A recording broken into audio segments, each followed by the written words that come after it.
And welcome back to Icewindale. When we last left the Icewind Trekkers, they had left from bad mead, good milk rather, after finally finishing their quest to destroy the flesh-eating troll, uh, and you headed towards Dugan's Hole, knowing now that there is no sign of life from this town. Apparently, there's been no message, no travelers, and upon arriving, it was deathly cold and deathly silent. No one was really, it felt like no one was home. He discovered there was a house that had been abandoned, but looks like someone had been dragged from their bed and kidnapped in the night. And of course, you knocked on the speaker's door and found that there was a old old woman who it described the disappearance of these two children as kidnapping, and there were apparently winter wolves that have been prowling the outside of Dugan's Hole, and up till now just been taking food. But now it seems they've taken two children hostage, and you set out immediately to try and find them. And it wasn't long before you actually ran into these two wolves after one of the axe beaks got free and was definitely spooked. And these winter wolves are clearly intelligent creatures. They're able to speak, understanding common, and there's this sort of extra supernatural sense about them. And you also asked them why they were doing this, and they explained that there was a frost giant named Garagai who had ordered them to go and capture these children as hostage, and he was expecting a ransom in food and gold. And you just agreed to follow these winter wolves to see if you could negotiate with this giant. And upon arriving, it wasn't long before you realized this was a ruse, a trap to lure you into the frost giant's lodge. And there, they were clearly hoping that you would be stampeded by a gigantic woolly mammoth. However, it was in the midst of this thing charging that I believe Wealgeist, you were able to calm the beast down and explain that you weren't the ones responsible for the death of this frost giant who now lay dead, frozen in the actual ice lodge. Turns out this had previously been killed by a group of adventurers known as the champion of the Hall. Dritz, Wolfgar, Bruna, Canterbury, legendary heroes that once scoured the land and took out dangerous threats. And so you decided to negotiate, see if you could calm this beast. And it described there was another threat, a small infestation of kobolds, which you went around trying to deal with as best you could. One of them got away, one snorp. The others are either crushed, burning, or yeah, a charred skeleton now. You found a strange, what looked to be like a statue of a Chewinga. You also found a map.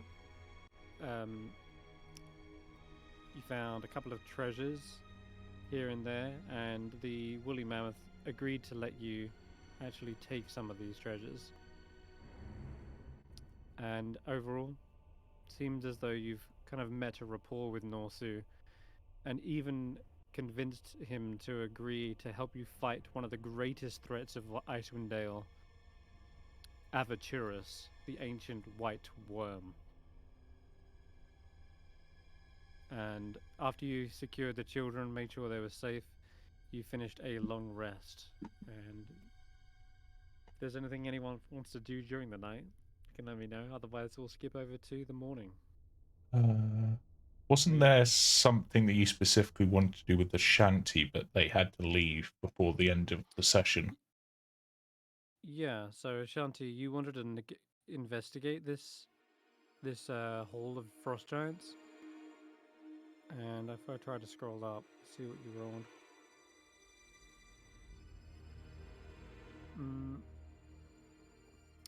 Can't quite find it.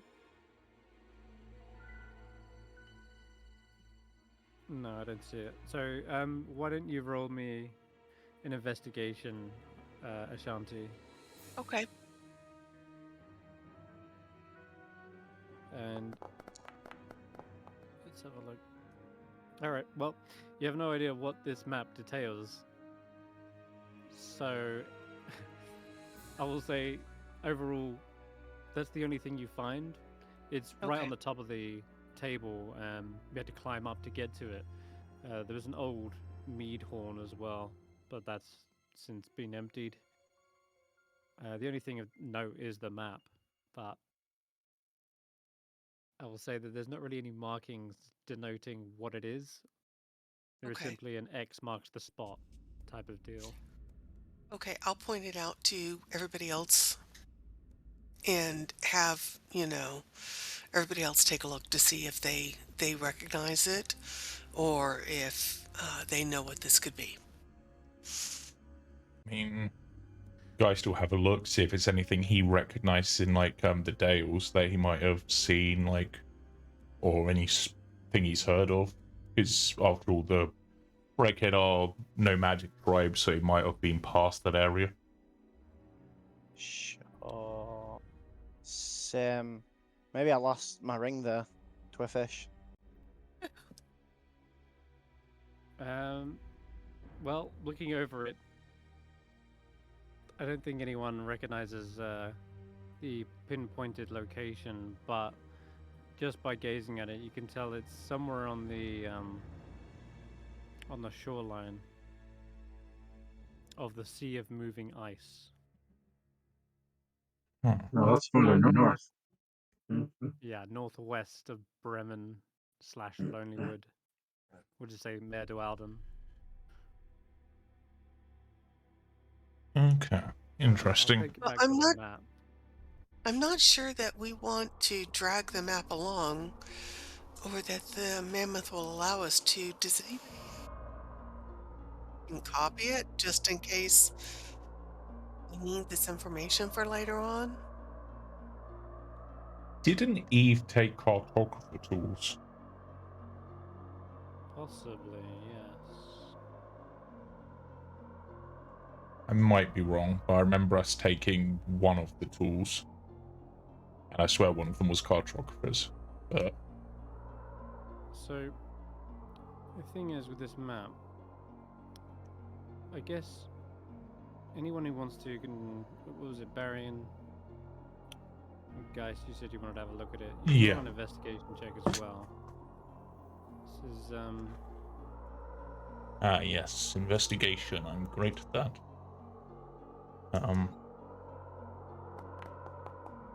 No, I'm not. nice. Yep. You really aren't able to ascertain any more information other than the fact that it is simply an X. Which I'm struggling to make.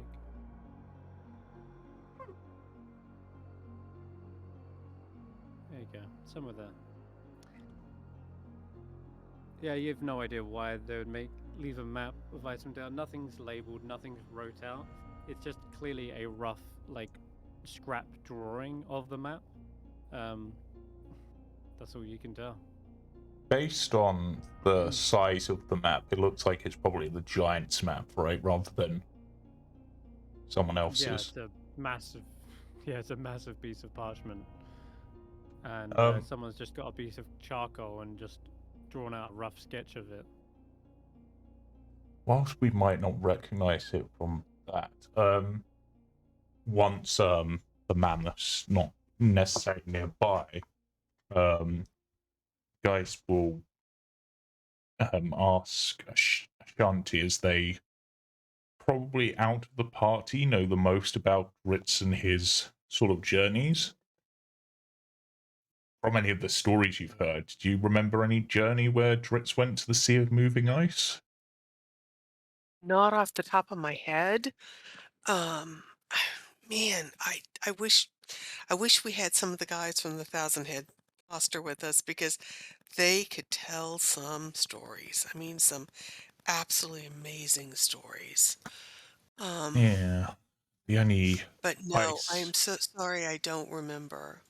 the only icy place I can think of they went, well, specifically like near a ice area rather than just in the thing, would be by the Reghead Glacier, if memory serves, but might be wrong. But what would a giant want with a map leading to the Sea of Moving Ice? Did we determine if Eve's got cartographer tools? Oh, let's have a look. Jamey might be cooking. Yes, she does. So maybe she could spend a few minutes scaling this down to just a smaller Mhm. map, just in case we need this for any reason. Yeah, I think so. You've got Eve's map. She's got a much more detailed layout of the land compared to some of the 10-towners. Mhm. So, Or maybe tell you she what, could I'll just mark it on her map if she can figure out where the spot is. At least a rough area, I suppose. Mm-hmm. Looking over it herself, she comes to the conclusion that it looks as though this was a map that was scrawled out in idle conversation, perhaps just the last meeting of one of these frost giants. They were trying to describe an area to someone, and so they drew out the map rough and just marked the X to show them where they were trying to describe. Huh. Well, if it's of interest to a couple of giants, we probably should take note of it. Yes, especially as, based on what we've seen, most of the frost giants are gone, so it could be some sort of lost treasure haul for them or something. That would be I nice, don't but think so we're far, that lucky, but yes, it's a nice Hulla, I idea. agree.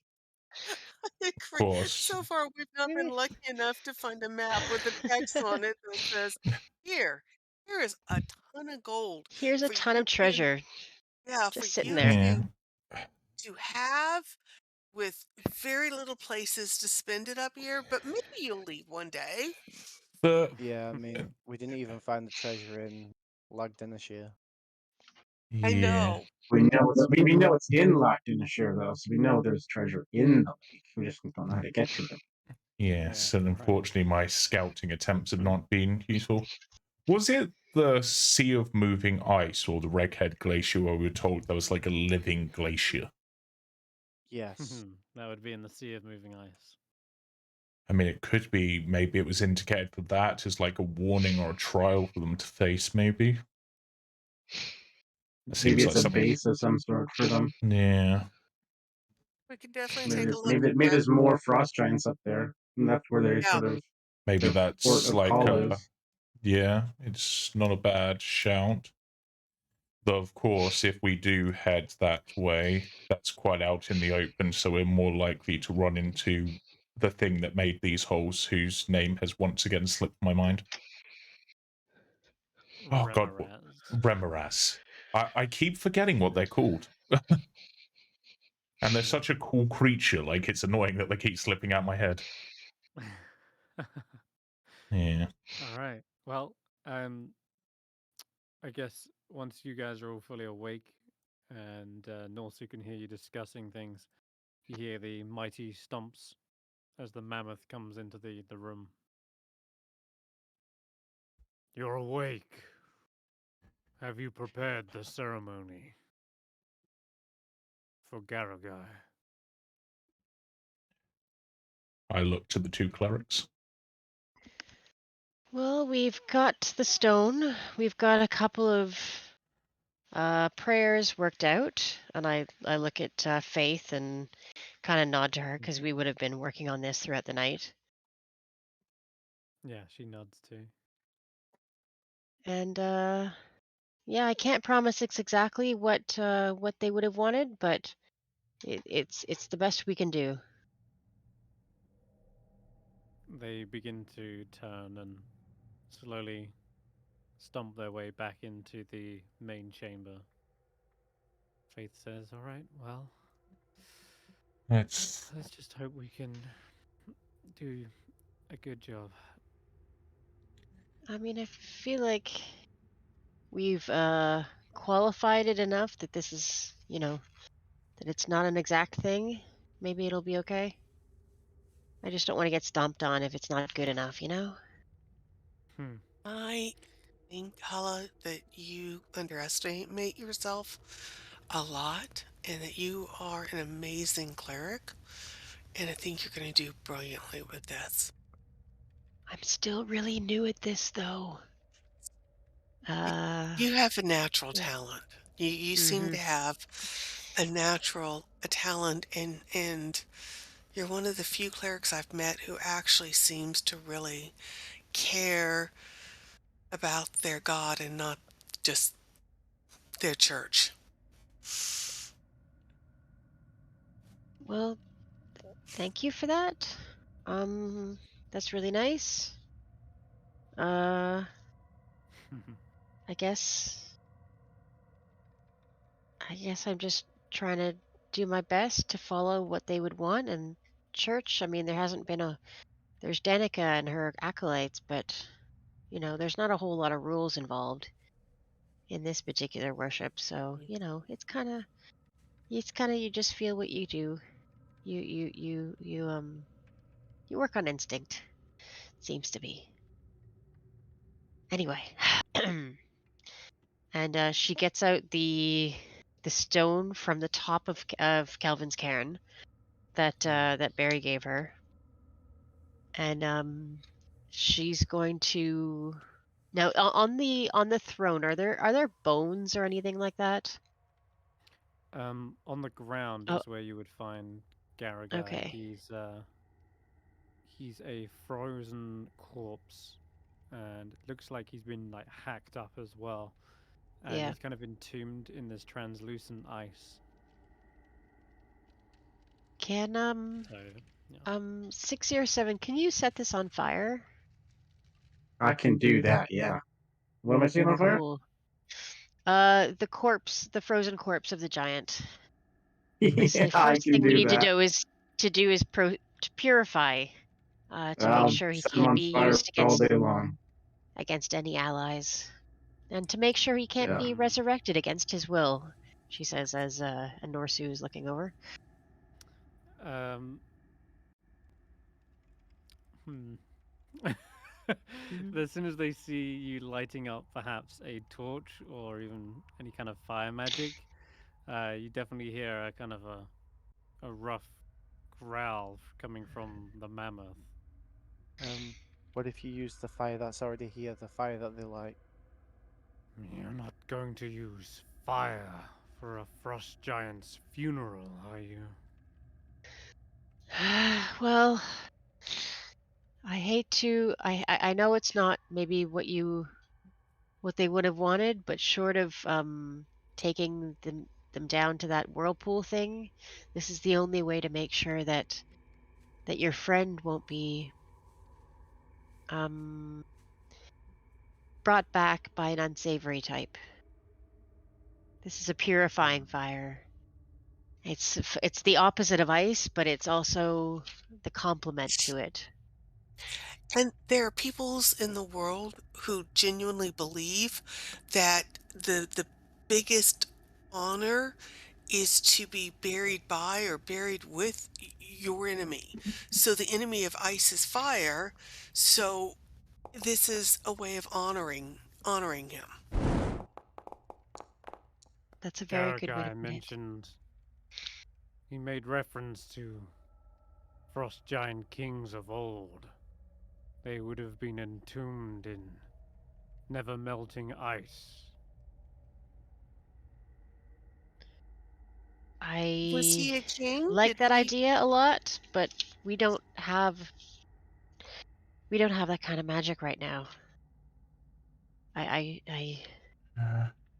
Unless I don't know much about magic, but didn't you manage to use a rune yesterday to summon up a blizzard? Do you think maybe you could summon that up in some way? Well, Maybe we pour water on him and then summon the blizzard, and it'll we freeze can him over.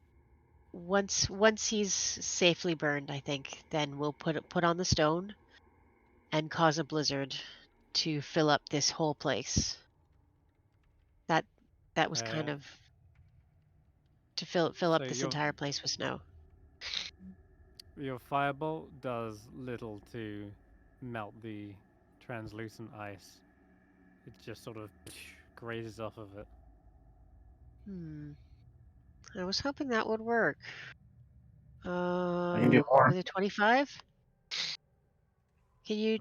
I mean, it's only a little bit of fire. It's not. Norsu kind of scrapes his foot against the ground, sort of almost itching to charge, but holding back. It seems as though he sees this fire as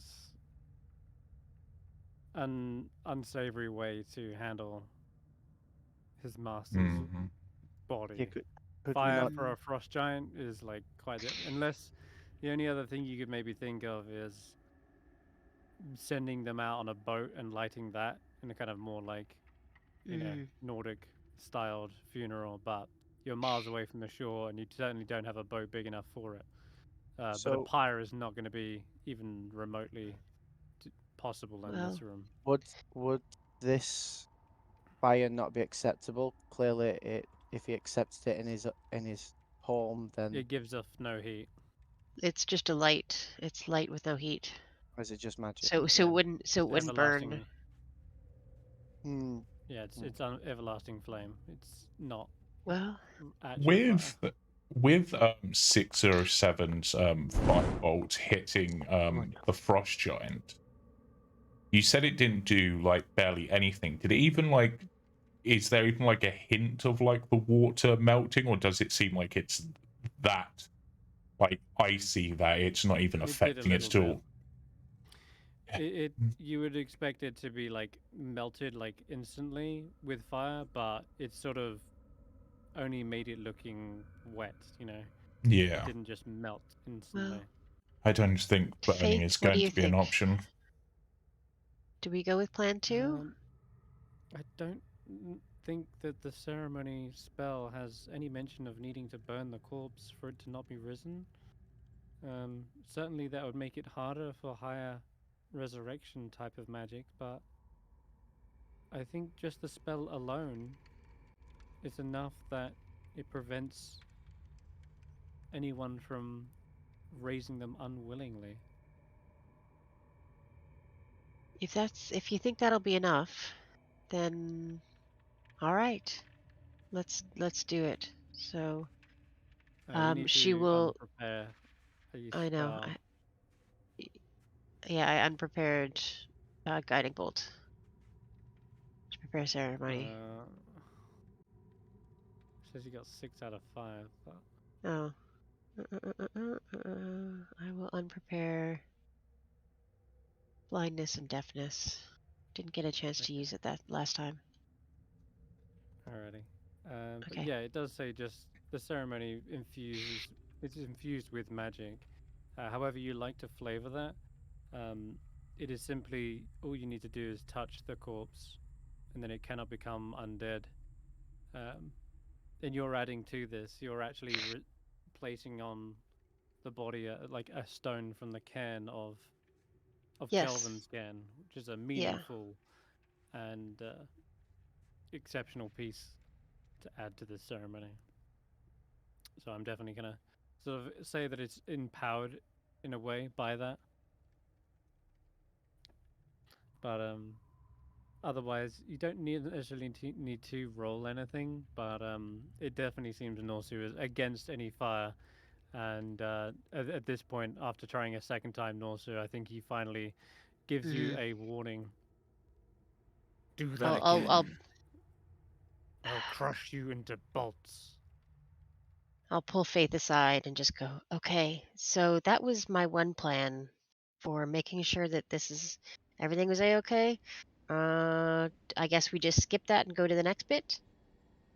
And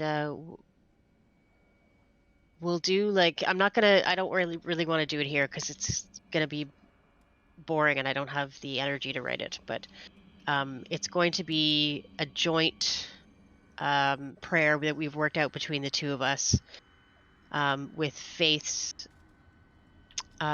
calling out to Winter and Frost, and me calling out to Death and the passage between death and life, and for the spirit of Alright. Winter to guide them. And we'll just do like a little sort of back and forth chant. Okay, yeah. Beautiful. If you want, you can roll this just for purely to see how well it goes down. You can roll like a religion, but with advantage, as Faith is also helping you cast it. Okay.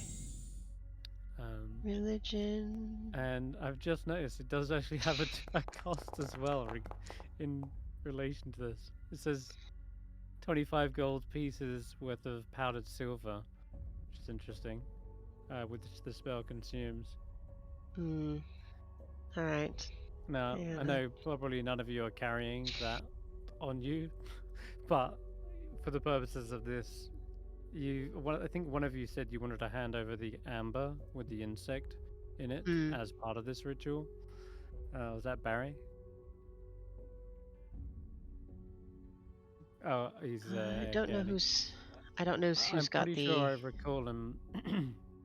I recall him saying that when he found it, he said he would like to just add this to the ritual itself, which amber being at least worthy of some monetary value, I will say will suffice for the actual price of the components.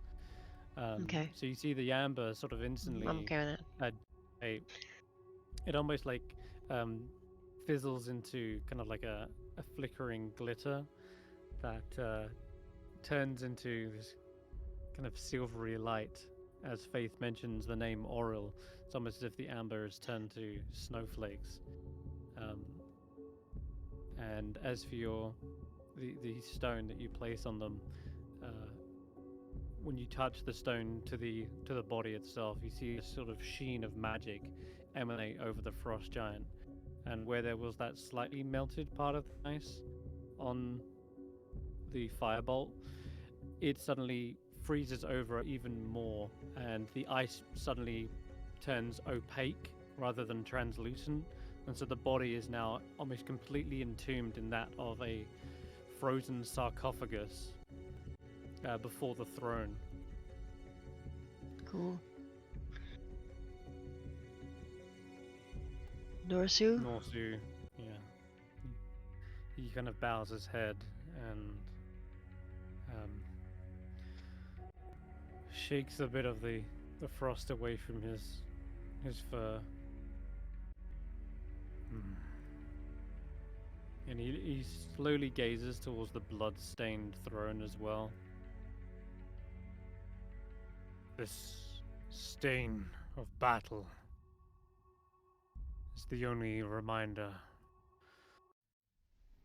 of that grim, unforgettable night. Do you want us to clean it up, or should we leave it as a tribute? I would prefer the throne restored and cleaned. 6 or 7. Can you prestidigitate the blood there? And I don't have mending. I don't know if anybody has mending. I don't think mending would work on this anyway. On the throne? No. You can certainly at doesn't work least like clean. We can at least certainly clean off the blood with magic. Yeah.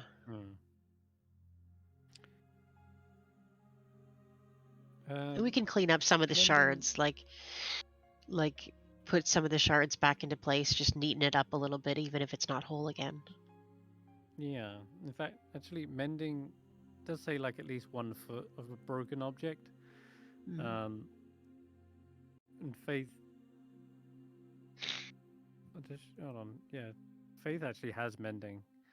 So she can help kind of restore some of the throne as well. And Geist will help Would like secure the pieces and stuff with mason's tools, I guess. It's just like a masonry thing. excellent. All right. Yeah, you repair the throne, you clean it of the bloodstains, and now at the foot of the throne is this frozen sarcophagus. And for the first time, you can finally see Norsu sort of letting down their guard. They seem to almost sit down for the first time, sort of slumping onto their hide and just staring into the frozen sarcophagus. I'm sorry we couldn't have Sort any of. other frost giants here to witness. But what will you do now? Will you stay? Or move on? I will remain here as Garagai's gravekeeper. But when the time comes and you wish to hunt Avaturus, I will perhaps accompany you into one final hunt. I can't think of a better way to spend your energy, really. That's... If we could count on you, then we might just be able to take that creature down.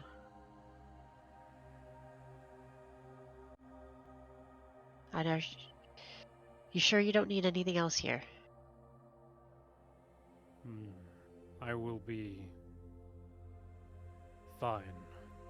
I am used to this solitude. But at least I am home. Well, I wish your joy and your vigilance. And may others come here with their same respect. And not in a conquering spirit. And Thank you. are we okay to go? Hulla will sort of make a little half bow, and start working her way out the door. Yeah. Actually, I can't find where I am right now. Oh, there I am. And Geist will also bow and head out. As you're leaving Wealgeist, you definitely hear the white lady in the back of your mind. Another soul put to rest. As for mine, there is still much work to be done. Oh, I know, but any souls put to rest is a good deed done. Was kind But of anticlimactic, really. But speaking of good deeds, I think there are some wolves which have shown themselves to be a disgrace to their species and deserve to be hunted. Ashanti's gonna bow in front of Norsu and say, I recently lost my mother, so I know something of grief. And may years pass soon, and you remember all the good times. They sort of nod and watch you slowly leave. Their fur is still unkempt, and you know the leather kind of wrapped around their tusks is all still kind of knotted. And I remember last session you offered to sort of clean it up and fix it for them, but he kind of like flinched at the idea.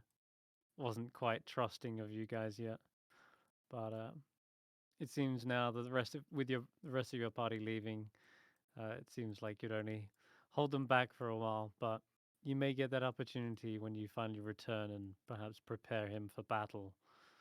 His one final hunt, as he put it.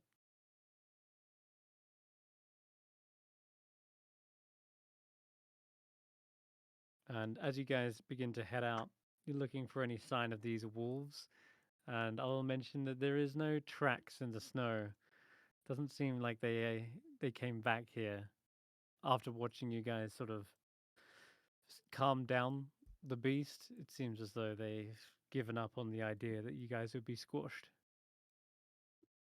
So there's nothing, no hint of where they might have gone. No clearing or forest nearby.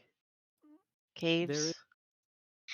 Well, if we look at the map here on Icewindale, there is a couple of trees that are dotted near and above Goodmead. Not really any major forests, though. There is these creeks that sort of wind around on the outskirts of Dugan's Hole. It's basically like a river that used to feed into Redwater's Lake. There's potentially caves around those kind of creek-like areas, a source of water as well, but most of it being frozen, of course. Well, we should get the children back to Dugan's Hole first. That is certainly the goal.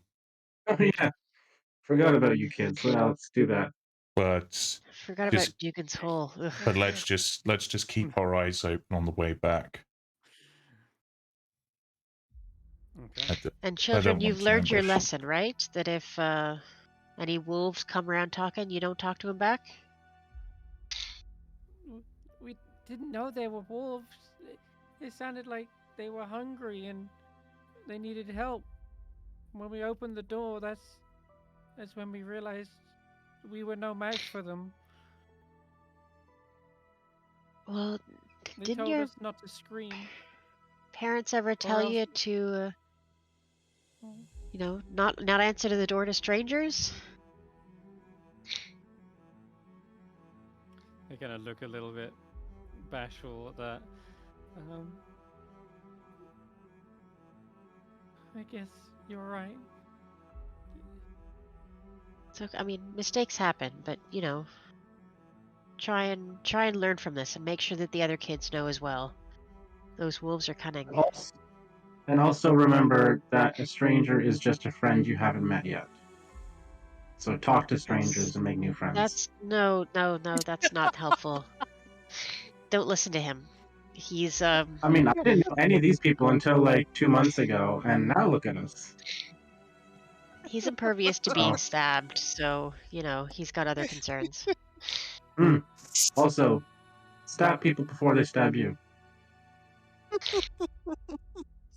Okay. And always ask if they're murderers.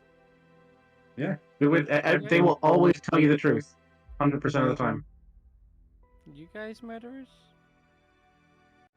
Yep. Yes and no. Some of us. I mean, yes, all of us. Everybody here has killed somebody. I wouldn't say any of Yes. them are acts of murder, though.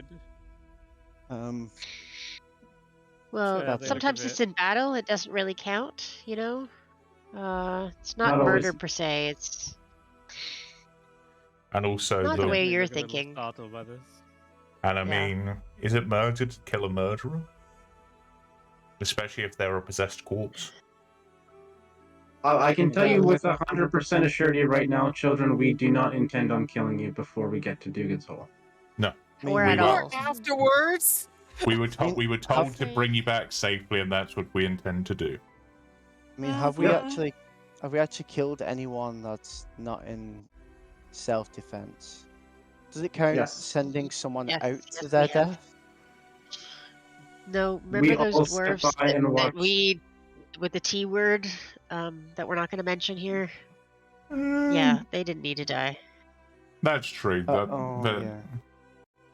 Well, technically, we didn't kill them. 6 or 7 did. Well, Right. I think we were accessories to that one. Yeah. You were accessories. I did the actual I'll DB. agree to. I'll agree to. Oh, I'm not accessory. trying to steal your Yeah. credit. I'm not trying to steal your credit. Believe me. Also, we Let's, Yeah, did. I mean, Does it count if we send someone out to their death, like that mayor? I mean, that was technically punishment under like the just provision of the laws of that town, so I don't think that counts. That's like a is death execution sentence. the same as murder? That's a really good, philosophical question. What do you think, Let's talk kids? about it on the way. Yeah. You are riding out back towards Dugan's Hole now, and when you mentioned some of you are keeping an eye out for any wolves, but Yep.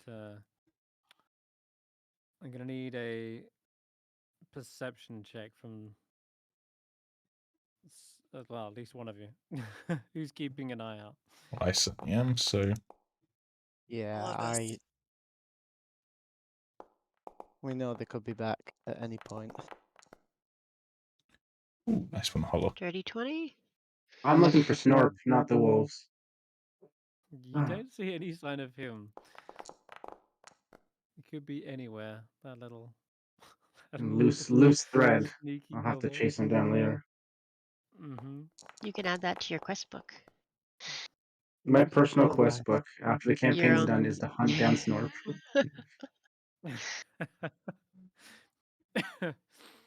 All right. Well then, it looks like Hulla, you are picking up on the signs of kind of rustling nearby trees. That you're by the creek heading back up to Dugan's Hole, so Mhm. you've got to crisscross some of these little bridges over the creek because the kind of cliff edges are a little bit steeper.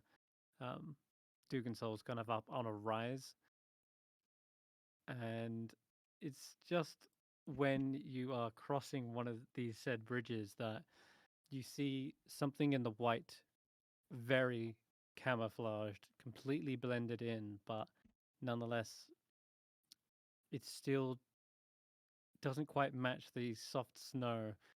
There's like this almost spiky hackles kind of raised up in it, and you can notice one of them is up in front, ahead of you in the trail. And I suppose I better roll for the other one actually. And as you turn around, remembering when you were being escorted, they actually led you one in front and one behind, and Mm. your instincts tell you that as you look around, there must be another very nearby, the brother.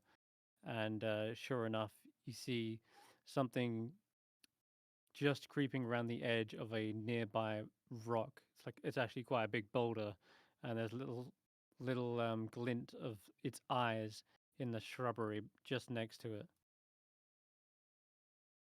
Okay, I will nudge to Faith to take the kids and to just, when all this goes down, if something goes down, will you just watch out for the kids and keep them out of the way?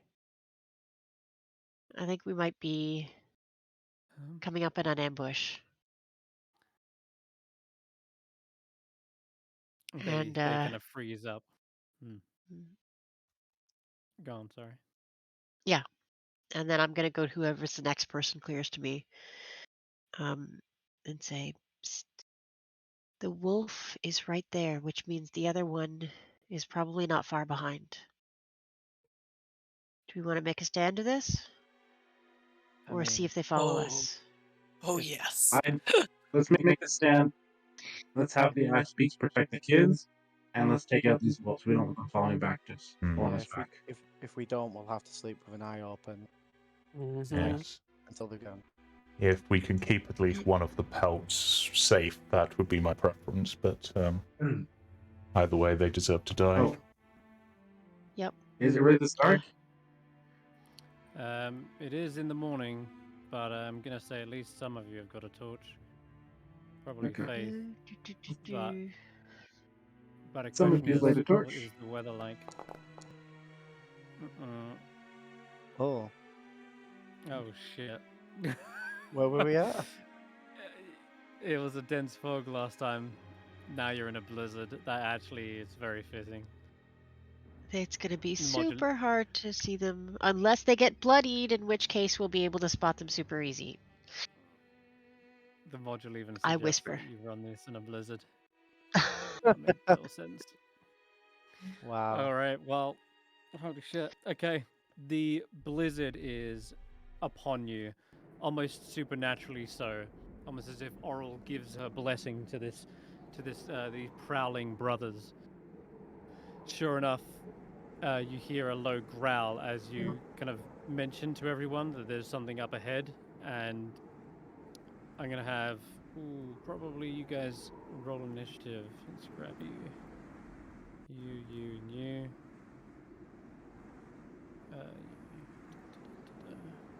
Is this the order we're in right now? I mean, you never specified, so pretty much. Why is Where's the Hulla front? riding my axe? Why am I? Who's his wedge? Mine's Wedge. We're all on everybody else's axe picks. You sort it out. I'm on mine. Where's Hulla? I don't know where mine is. Brewster. There he is. Oh, you're there. Yeah, you're here. Okay, cool. Yeah, something Which like way's this. which way's the front? Is this the front? No, technically you're heading back up to Dugan's Hole, so technically Barry's at the front. Okay, Yay! good. It's the best place And for we a while. we see the wolf in front of Barry, right? Yep. You see them Good. prowling just in front of this, and it's been pointed out to you, and so is this one. Oh, perfect. However, So it's which one? as they let out this low growl. Oh, you guys still need to roll initiative. You don't? No, you guys. The things are at the bottom. 6 or 7 and Eve. Okay, yeah, Oh. Eve's not here, is they? So I'll roll that. There we go. Cool. All right. It's as this low growl is let out. You guys ready yourselves. However, with your attention fixated on the two wolves that are just coming out of hiding, when they let out this kind of growl, and I would say more like the other one lets out a howl, is suddenly when you are beset upon from your flanks, as effectively jumping out of nearby bushes, cliff edges. There are smaller wolves that have been in hiding, and these guys beat your your perception checks, and so I'm afraid they get the jump on you. And I'm gonna have the first one probably leap out at Hulla, because you kind of gave them away, and this one will have advantage technically as well. Oof. Yep. Not that it needed it by the looks. Okay, I need you to roll a strength saving throw, please. Ooh. Oh yeah, this one completely blindsides you from the edge, leaps onto your back and rips you off of the axe beak, and you fall prone in the snow at this ledge here. And you are being mauled apart as this wolf just tears into you. This axe beak is immediately like spooked by what's going on. And I'm afraid there's a lot more where that came from. Oh my God. 6 or a 7. One leaps out from above you as well. Nah, ooh, 2 and a 1. You're good. It just sort of claws down your back, and you hear this kind of scraping of metal, but then it rolls onto the floor and lands right next to your axe beak. What else we got? Oh, that's that one. Oh yeah, this one is up ahead, and so it has to just sort of dash out of the cold. Although I think it can get to you, Barry. Yeah, it can. All right. I'm on top of an It's a axe small beak. creature. I know, so it'll just bite Lily instead. No. I know. Which one do you want? Lily can make a strength save as well.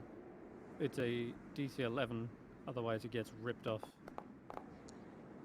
Okay, you're good. Lily stands their ground, but 7 points. Once the wolves surround you, they'll begin having pack tactics, which is nasty.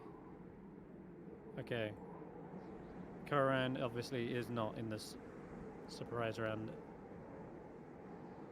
Oh yeah, here we go. Pack tactics for the other wolf. No. I'm afraid so. Someone rushes out, bites onto Lily's leg.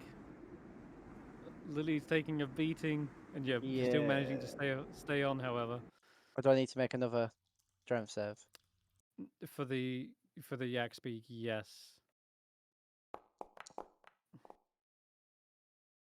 There you go. That is a fail. Lily gets pulled down, one on each leg. It just is too much for Lily, and she topples into the snow. Now, Barry, when your axe beak falls prone, you get dismounted. You can use your reaction to fall and land on your feet, though. Yeah, I'll do that. Okay. All right, you do that. Yeah, we'll just say you're there then. That's good. All right. It seems as though they haven't just brought a couple of wolves. It feels like they've brought the entire pack. Where's this one going? This one will actually dash up to you, Barry, now that you're on the floor. Okay. That's that one. We got another one coming up from the rear. Leaps off of the cliff and tries to dive at you again, 607. I think this... Yep, that's gonna hit. I'm going to go with 18. Was it 18? No, 22. Okay.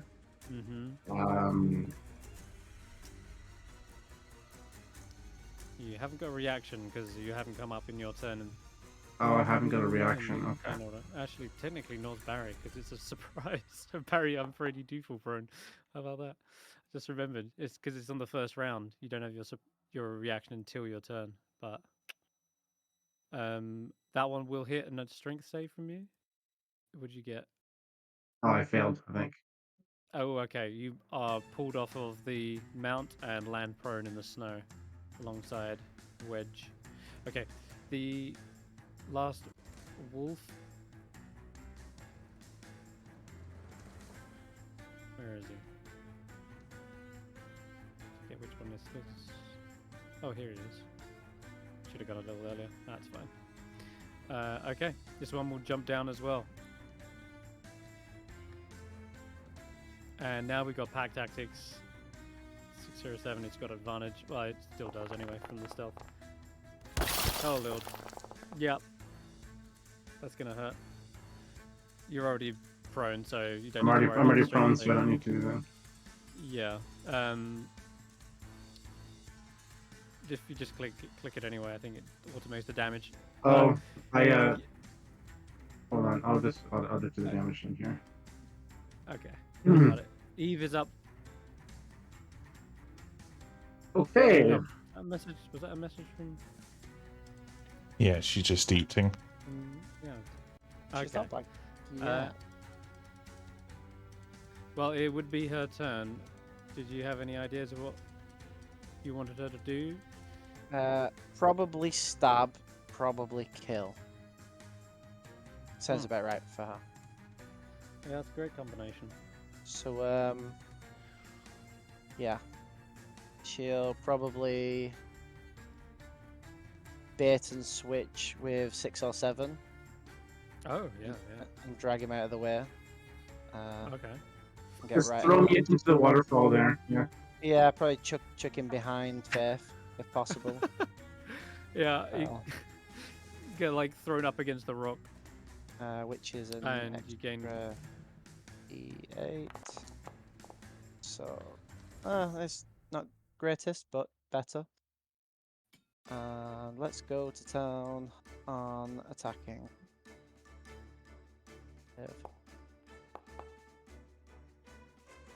Wow. I guess extra action. Wow. Oh, that hits. And it is go into? These nothing on wolves, that the one. ones that are smaller, they look severely starving and emaciated. Clearly, they've been driven by hunger, the promise of fresh food. Okay, Eve's turn is up. Faith. Oh god. Yeah, 607 looks a bit rough. And as you're beside her, she will quickly administer a cure wounds onto you. Thank you. The bite wounds suddenly undent from your armor. Ashanti. Okay, I am going to shout at the girls, and I'm going to be pointing back over behind me, saying, "Get behind me," to the two children. I'm going to shout, "Bits, guard," and have Bits guard or go with the two girls. I'm jumping off Thunder, and I am going to attack the closest wolf with my halberd. Please, please, please roll well. All right, come on. Oh, for the love of God. That's still a hit. Oh, okay. Yeah. Oh, and a bonus action rage. Sorry. Okay. Well, your slashing damage alone, even without the rage damage, is enough to instantly chop this wolf in twain. Okay. That's one down. And that's all I can do until level 5 when I get extra attack. Unless I'm forgetting something. No, that's right. That's about right. Okay, one of the wolves will attack Eve then with pack tactics. They surround her. Yep, normally her nimble footwork is enough to kind of dodge out of danger, but there's enough wolves here that one of them brings her down. Can you roll a strength save for it? I think he said be right back a second ago, so... Alright. Okay, well in that case, I'll punish him for being BRB as I rip into Barritomus.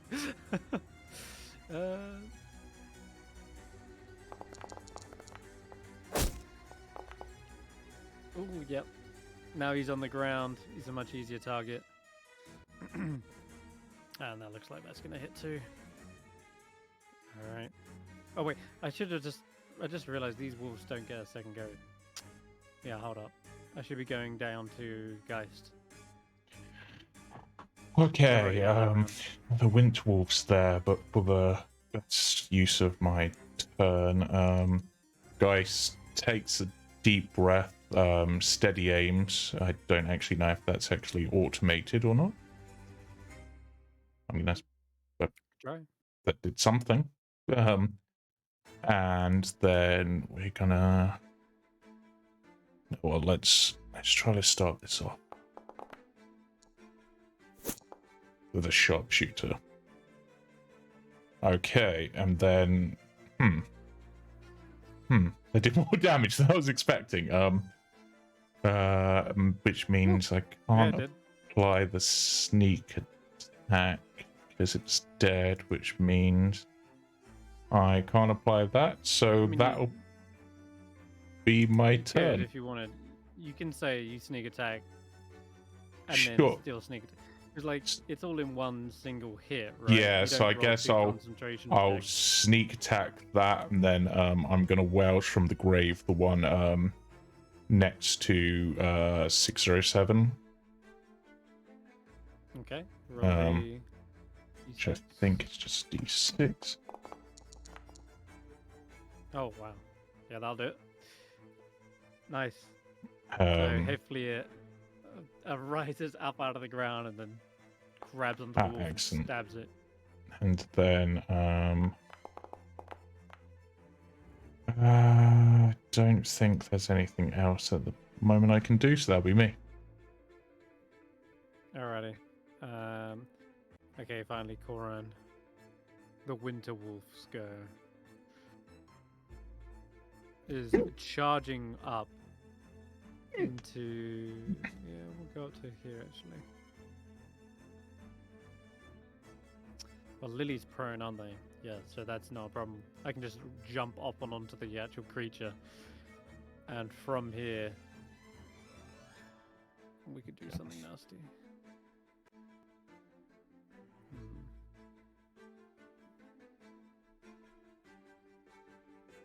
What's this range? 15 foot. Okay, it's going to be here then. All right, so Koran leaps up into the fray, jumping and pouncing onto the axe beak, and then you see cold wind billow around, almost as if they breathe in the blizzard for a moment. As their eyes glow a white blue, you see their jaws unleash a flurry of wind and snow in the face of Barritomus and Ashanti. I believe it's going to hit a couple of your axe beaks too.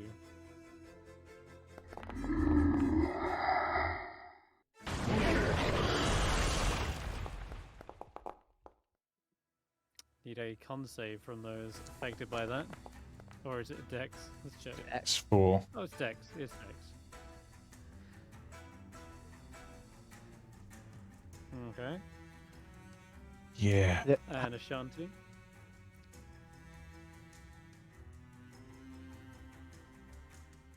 It might be BRB as well. Is it half damage if you pass?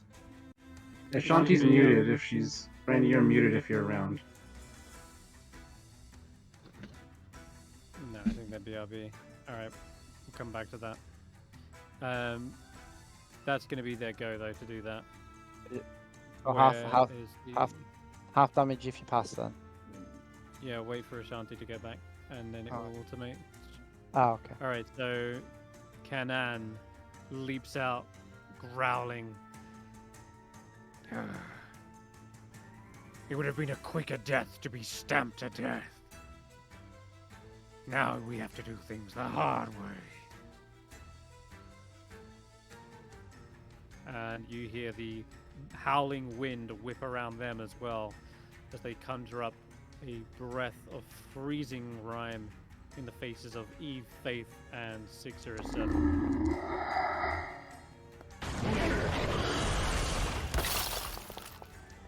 Horrible damage roll. Eve is going to use her DM inspiration for that, because dying is not Okay, suitable. Go for it. I will have to D20 plus 5 because They should also be 7 HP higher should they? and not prone. There's a Yeah, what did they It what would did have they get been anyway? 17? a 22. Oh yeah, that's much better. Okay, that's a success. So she would only take half. 11. Then, so how much would she be on then? She took. Well, she was on 22 plus 7. Hold on. So she would have taken half of. She would have taken 11. 11, yeah. So she's on 18 HP. Yeah, that was weird. Why she just suddenly went from full health to 0. Yeah, it's because I accidentally took a wolf turn earlier, but that's a good use of DM inspiration. So yeah, she probably like jumps, leaps, and vaults off of the wall here and does like a backflip, landing after the rime is completely frozen the ground solid. The other two did not fare as well. They're in the back, like almost plastered with ice. I think it's just calculating my dex saving throw wrong. Oh no, never mind. Okay, 6 or 7, you're up. Okay.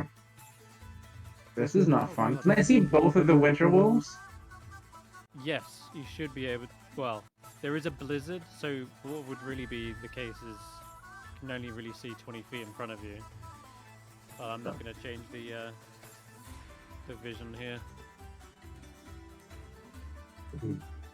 Okay. So you can definitely see the one in front of you though, because Faith is casting Cool. Thermopurge No, onto light? she's got a torch. She's got a Yeah, which torch. can't be lit in a blizzard. So I'll just say I that have, she's I have my using, lantern, which is covered though. So well, there you go then. That's what you've got. Okay. I'm gonna say that breath puts out Faith's torch, extinguishes it, but you've got a lantern.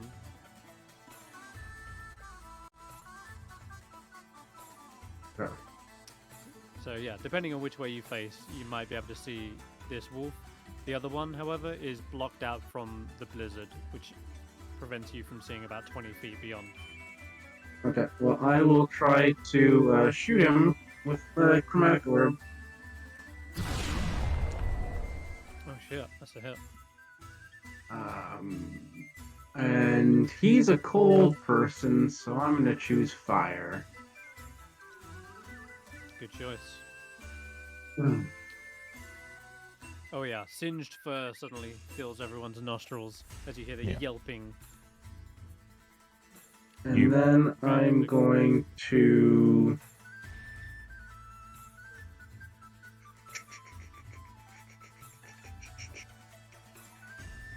Is there any more? You could stand up if you'd like. Yeah, 'cause she's Oh, prone at the yeah, moment. sure, I'll stand up. I guess I'll stand up. Look it up. Yeah, that's about all I can do. I'm gonna bonus action. Do nothing. Alrighty. Yeah, that's it.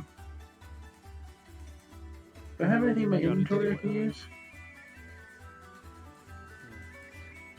You should No. also be asking what you want your rack speaks to do on each of your turns. Some of you got dismounted, of course, or actively chose to jump off. But otherwise, they would normally take like the dodge action if you're not like commanding them. Yeah, I'm If you fine. want Wedge, Wedge can take the dodge action and try to survive. you, I don't think you he's. got it. I don't think I'm in tune with him enough to command him to do stuff. Yeah, sure thing. Barry, you are on the ground, your face being ravaged by this wolf, and you just took a blast to the face from what felt like concentrated blizzard. Yay. 2 points of temp HP as I teleport away from that. Okay. And Up then, on the ledge, eh? yeah, Nice. let's get him in contact. And let's give it a good old witch bolt.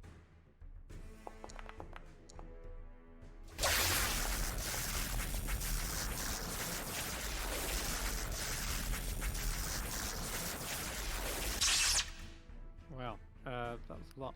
Okay, so, and is that going to be your turn? You managed to yeah. connect. There's a tether of crackling lightning attached to the creature. An extra Okay. step back while I'm here. Yep, up on the cliff, out of harm's way for now. I hope. You got it. You see, looking down below, Brewster is not faring well after this. They're on the ground being mauled by wolves, but the worst part probably is the fact that they're just like still from the ice, freezing them from the frost breath. Looks like they're on death's door. Yep. That's yeah. It's Hulla's go. It is my go. I'm going to cast Spare the Dying on Brewster. Alrighty. And that is a bonus action cantrip. And for my action, I would like to cast Bane.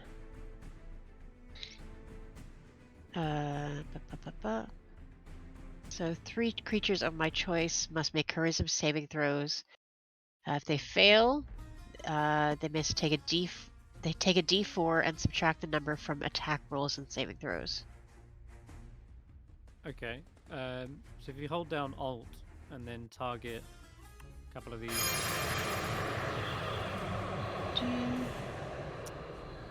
This one. This one. Oops. And this one. Have you got Do I that need one to- targeted? Got Doesn't- 3, you but wanna get the big Lily, one, yeah?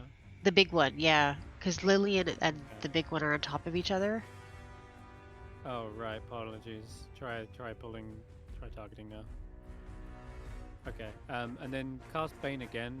This time don't click, untick consume spell slot. Okay.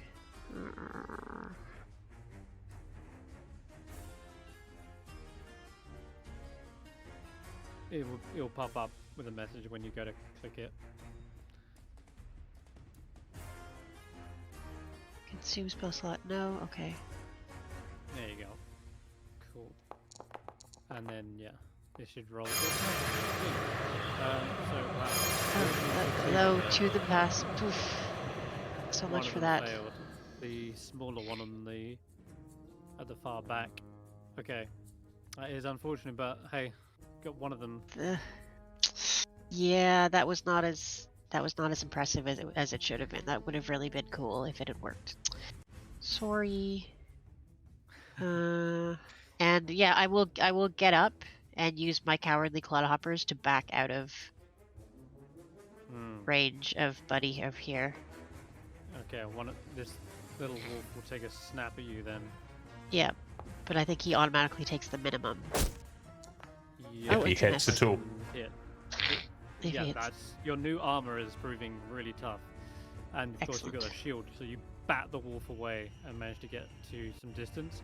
Not giving up, however. I'm gonna actually have this wolf chase after you. Okay. It leaps Yeah, up which is fair. and takes another bite, and just again sort of teeth into armor. All right, Eve. It's very close to knocking me off the edge of the cliff, but we'll worry about that next turn. Right. So Eve is going to start off with a second wind. No, she's not actually. She's just gonna go for it. Let's. I think I'm still targeting the other one. Yeah, from Barry's turn maybe. Yeah. Go for this one. Gonna make it a pushing attack. So that would be extra D8 on top. If that did I hit? Yeah. Yeah. An extra 6 on top, and it pushes them. They have to DC 15 strength save. Strength. Yeah. I'll be pushed back 15 feet. Ooh, it fails, and is sent pushed She back into the snow. goes charging in. How far? 15. That's a lot. Yeah. Okay, yeah. Slams all the way up. Slam into it with a lunging attack for an extra D8. Yeah. Ooh, and only extra 2 on that. And everyone's looking a bit rough, so let's action surge that. And go for another couple of attacks. Just 1 second. You haven't got 2-weapon fighting style, have you? You've got fighting style superior technique. Yeah, I thought so. You've been doing way more damage than what she should have this entire time. I see. Oh, shit. Yes, she's been doing an extra 5 damage on every single offhand attack. That'll be why Eve is so terrifying. You can only add your dex modifier to the first attack, but the second one is just an offhand. So unless you have 2-weapon fighting, yeah, that would just need to sort be. of mix them. I didn't realize that's not set up. I'm just using the character.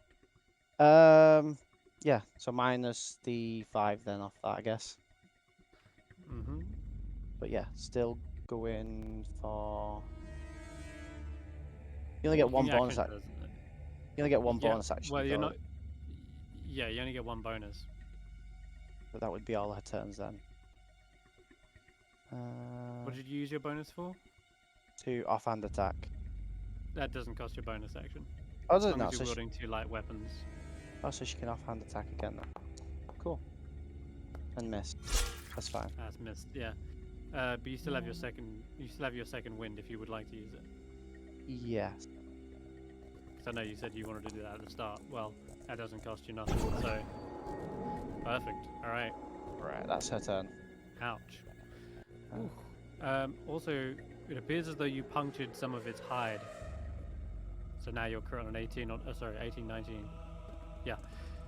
All right. Eve 0 is done. Faith. Ooh, she's looking rough as well.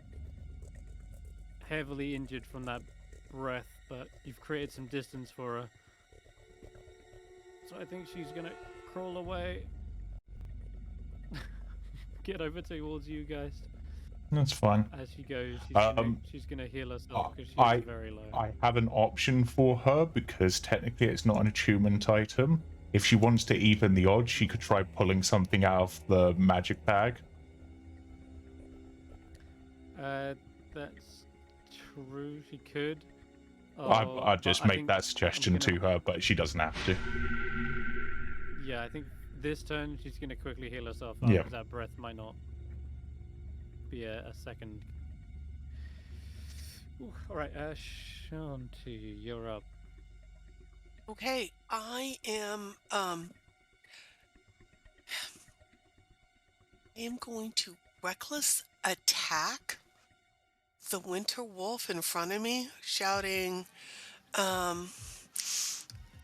Barry, you okay?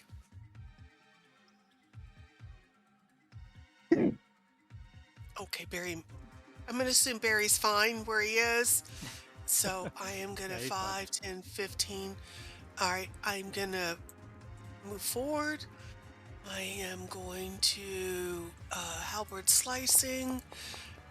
Oh, wait, I get advantage. Hang on, yeah.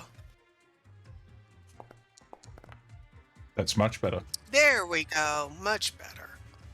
Okay, and for 15 damage is that. Well, you also get a slicing property. Do you want to roll a d4 for me as well? Oh, okay. Give me one sec. You cut straight through the beast's armor, and its hide bleeds a vicious wound for 4 necrotic damage. Nice. Okay, yeah, that's left some deep gouges in its fur. Okay. It's your go, I think. Unless you no, that's it. Yeah. Yeah, that's all I can do. Hopefully the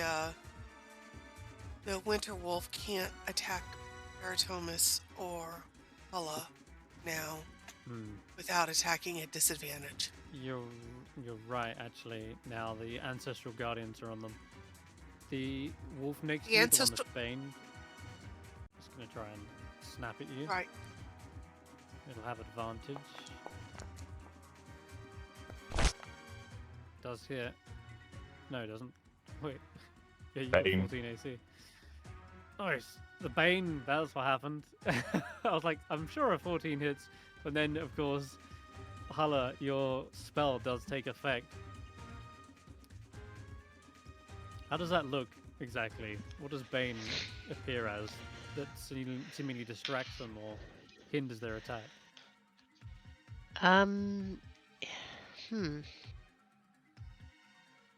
It's going to look like a flash of sparking like fire sprites right in front of their eyes, so that they're kind of thrown off their balance a little bit. Yeah, they kind of like swipe at them with their paws like, for a second. Yeah, like that thing you do when you've got like insects in front of your face, like you sort of make a little bah gesture. All right. So just there's little dancing fire sprites right in front of their face. Very annoying. It snaps its jaws, trying to get it whatever it is in its face, but unable to get anything purchased. Now, the other wolf here sees Eve pushing away the winter wolf, but so I could get advantage on that. Or I could go for 6 or 7. You've lost your bait and switch now. So the lower target at flat. Or Yeah, I was wondering why I had 18 AC. I was like, oh, that's pretty good. That must be wrong, though. Yeah, the bait and switch. I think. Actually, we'll go for 6 or 7, but it's going to be a flat roll.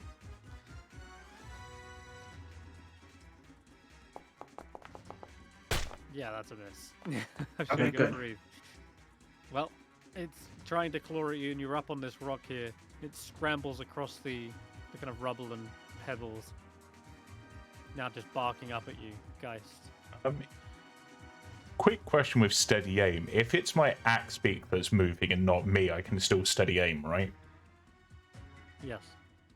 Okay, excellent. I'm going to move my axe beak and myself. Dash. Yeah, to like there. I can't actually see Labrys for some reason in order to be able to move them as well. They might have moved with me, they might have not. And we're going to go for There's not much light here, I'm afraid, sadly. Yeah, that's why I sort of moved this way, because I can see 607's light highlighting them. They are shining a decent amount of light, but yeah, even with that, you had to kind of get close enough, at least within 20 feet, to finally see the creature. I need to move a bit closer, bit like more. there. And yeah, through Right. the blizzard, you can make out the white wolf. Right, let's we'll steady aim, and yeah, let's try to go all out. I didn't roll with advantage, so I'm just gonna re-roll a d20. Yeah, go for it. Okay, Which, so 12 because damage. isn't that a crit because puncturing, or is that only when Eve attacks? Shit, it is. No, it is a crit. So that's an extra d6 of damage. And then First time. and then what the fuck's sneak attack on my sheet? There it is. It's one lot of sneak attack, and because it's a crit, there's the second lot of sneak attack. Oh, you have 2d6 at this level. Yeah, no. Yep. So it's 2d6 from your sneak, and then it's 1 from. Well, my sneak Is it attack is half of 2d. that? My sneak is 2d6 at this point. Sure, but I mean like your Phantom Rogue ability. Yeah, my Phantom Rogue only gets half of that. It's a 1d6. That's what I thought. Yeah, Which I'm then sure. going to apply to the wolf that's attacking 607, so that also gets a d6 of damage. Unless that also gets doubled because it's a crit. That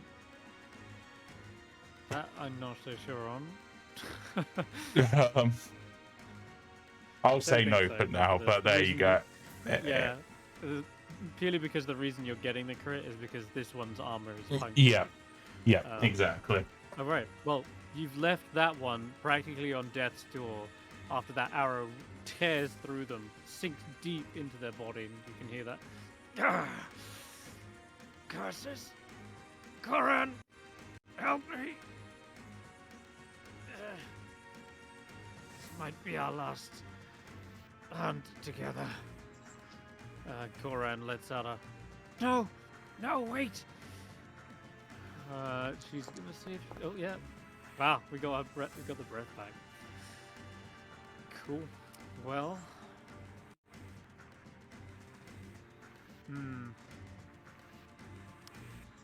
Barry, you're up, like, out of range now. Can't actually get that breath onto you.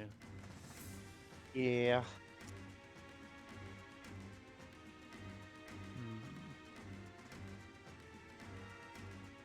I mean, even if he tried, it would be at disadvantage, right? Because he can only attack. Breath, Okay. Because it's a An saving AoE. throw. but Oh, okay. okay. Sorry. Well, 5, 10, 15. let's see if we can just get this done then. That looks like 15. Okay. Ashanti, you see it rear back, and in this moment of desperation, it lets loose once again another cold breath into your face. Right there. And this wrecks the two axe beaks behind it as well, who are, yeah, they're dodging. They should actually have advantage on this. Not that it's going to matter because they're both on really low health. You know, I will just roll for thunder anyway. Oh, I'm rolling. I like yours Thunder better. I'll stick with yours. Well, thunder thunder's got a fail anyway, regardless. Yeah, it is still a fail no matter what. By the looks. Did I roll the Relentless 9? endurance. Was that you? Yeah, it was. It was you. Okay. All right. So, yes, you are left on 1 HP as your relentless endurance kicks in. The boiling blood is enough to stave off this freezing cold. However, your axe beak behind you is not faring so well. I need you to roll a death blow resist for thunder. And to do that, Okay. you simply roll a constitution saving throw. DC is only Alright. 10, but thunder's on the verge here. Alright, Constitution. Alright, saving throw. Normal. Yeah, I was afraid I was losing thunder. Thunder is holding on. They are severely injured from this, but technically still alive. I just realized they needed to roll an 11, by the way, because they get 1 level of exhaustion for going to death's door. So DC was 11 effectively, and they rolled it. Bang on. That's a success. Thunder lives. Woo.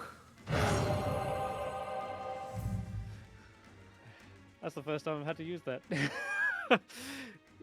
Didn't expect it to be on an axe beak, but hey. All right. Where's these other wolves? Oh yeah, this one. Can I get up to you, Baron? I wonder. I love how you're still prone up there.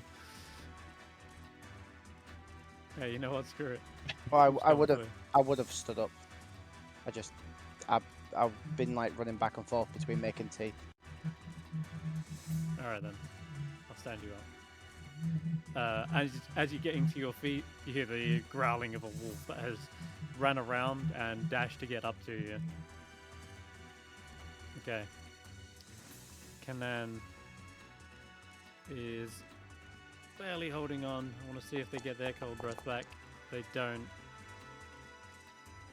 So they are facing down the fighter and rogue and sorcerer. Yeah, no, this is too much for them. They are going to disengage. They're going to run effectively 50 feet from the combat, which would make them invisible in the blizzard.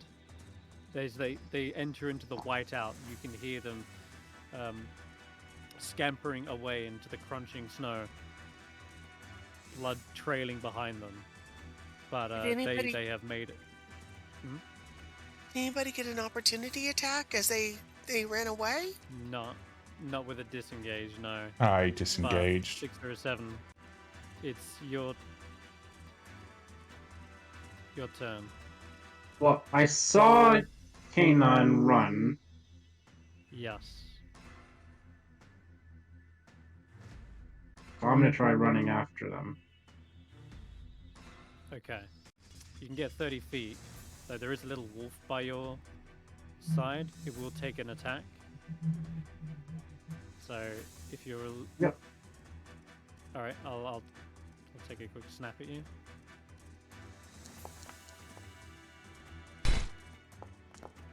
I'm going to use shield.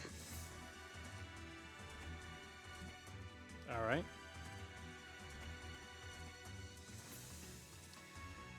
Okay, yeah, cool. In that case, then you just see arcane sparks as this thing tries to sink its teeth into your leg. And now... Can I see Kanan? Kanan, from If I where go you with- are, would actually be if I go with 50 full- feet away. And in the blizzard, that's still not visible. You can hear it. It's scampering away, but with it being at least more than 20 feet from you, it's effectively invisible in that white.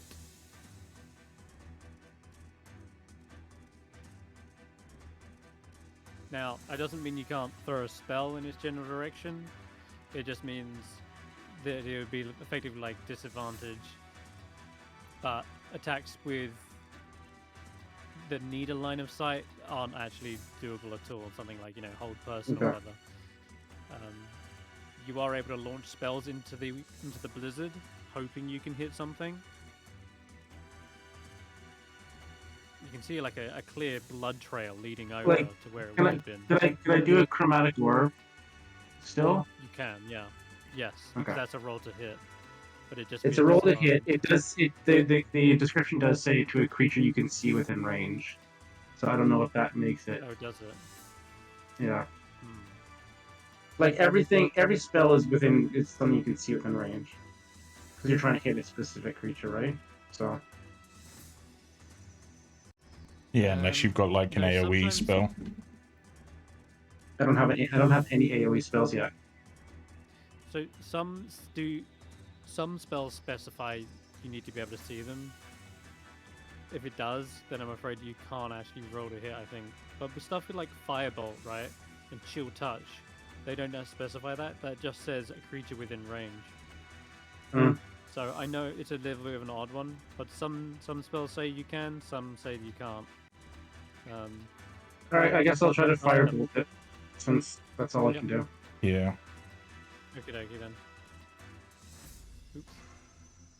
Go ahead, try and hit it. Firebolt.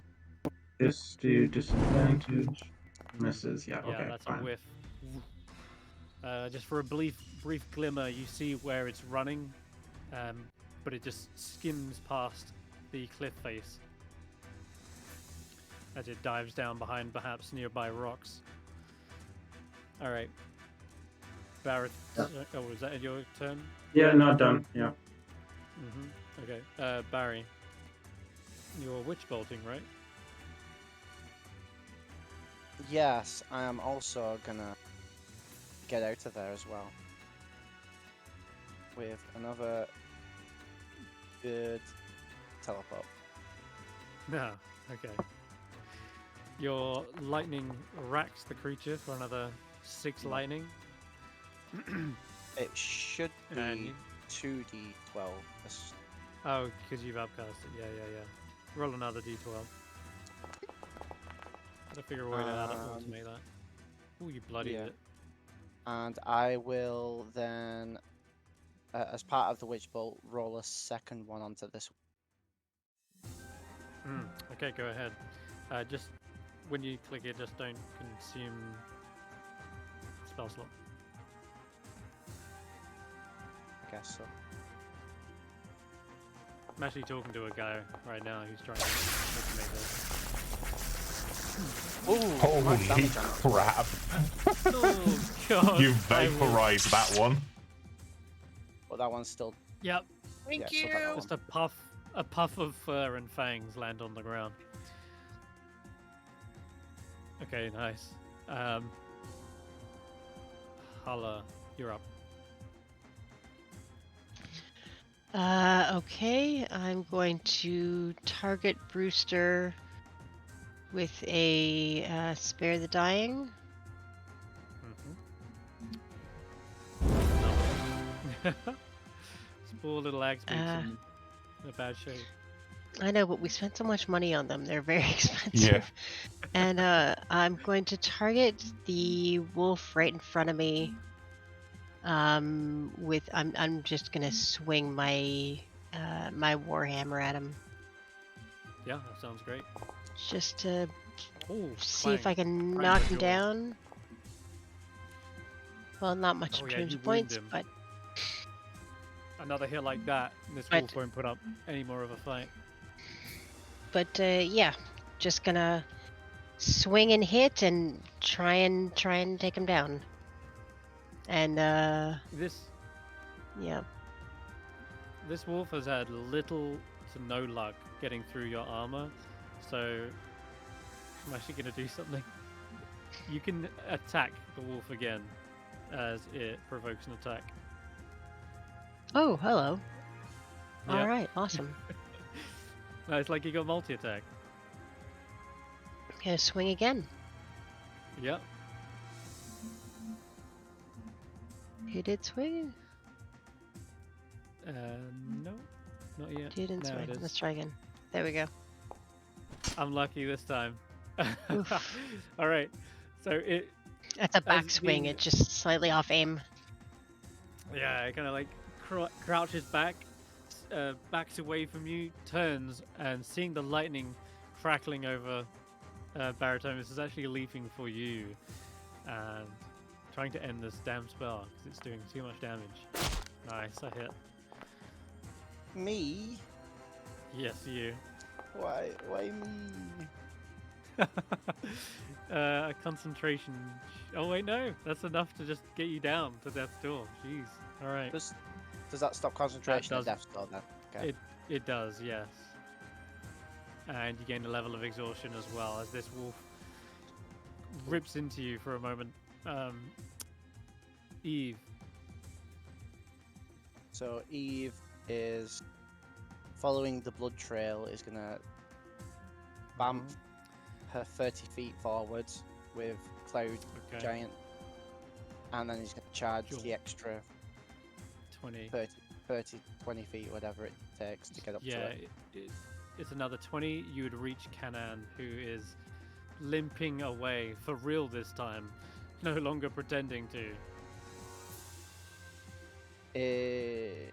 Is she able to get around Kanan to like Mhm. halt, or If you only up? bonus action teleport, yeah. Yeah. So I'll be on like the other side, sort of thing. Something like that. And then he slash. Oh, I've done it again. Tagged me over.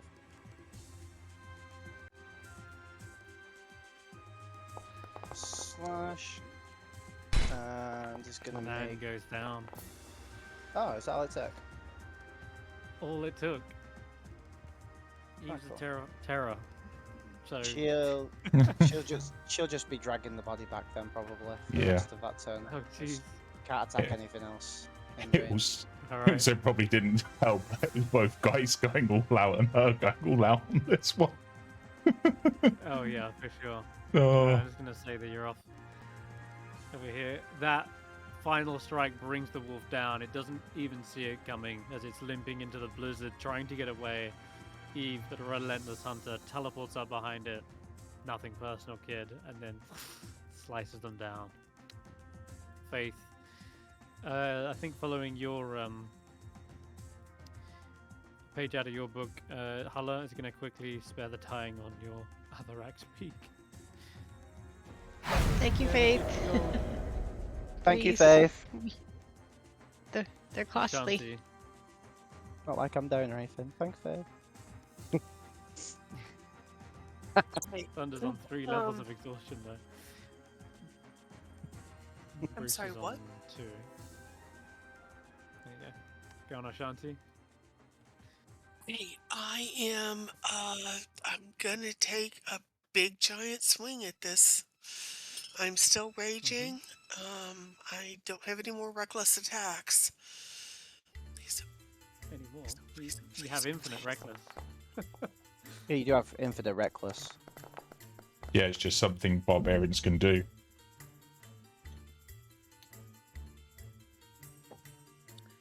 I rolled a nat 1. God. Okay. You know you have infinite reckless attacks, right? Did you mean relentless endurance? No, Is there- no, reckless. Yes, I meant reckless attack. And no, I didn't know I had infinite of them. I thought I Yeah. only got to do that once. No, it gives you advantage, but gives them Okay. advantage on you. Thank God, because I rolled a nat 1. So I really would like to re-roll that. Go ahead. Please, please, please, please, please. That's a hit. Solid And hit 11 too. points of damage. I think 15. it's not a Wow. slicing, but it's definitely good. I'm taking the first damage because that was what they rolled first. But then Right. Karan is still very badly wounded. It's looking like they're backing up as well. If he backs out of my range, And- I'm definitely taking an opportunity attack. Right. We'll see what happens on their turn, but for now, there's a wolf hunting down 6 or 7. Or maybe Geist, actually. Yeah. It's not fair that you're getting away with ranged murder. Yeah, this one's going to leap up and try to pull you free from Labyrus. That would be a hit. It is. Nice. Give me that strength save. Oh, you remain atop it. Yep. But just a simple bite into Geist's flesh is enough to wound them. Yep. Jeez. Geist is squishy. One wolf. Nice. Okay, Geist, you're up. Now you got something right up Alright. your grill. Axe beaks and disengage, right? Yes.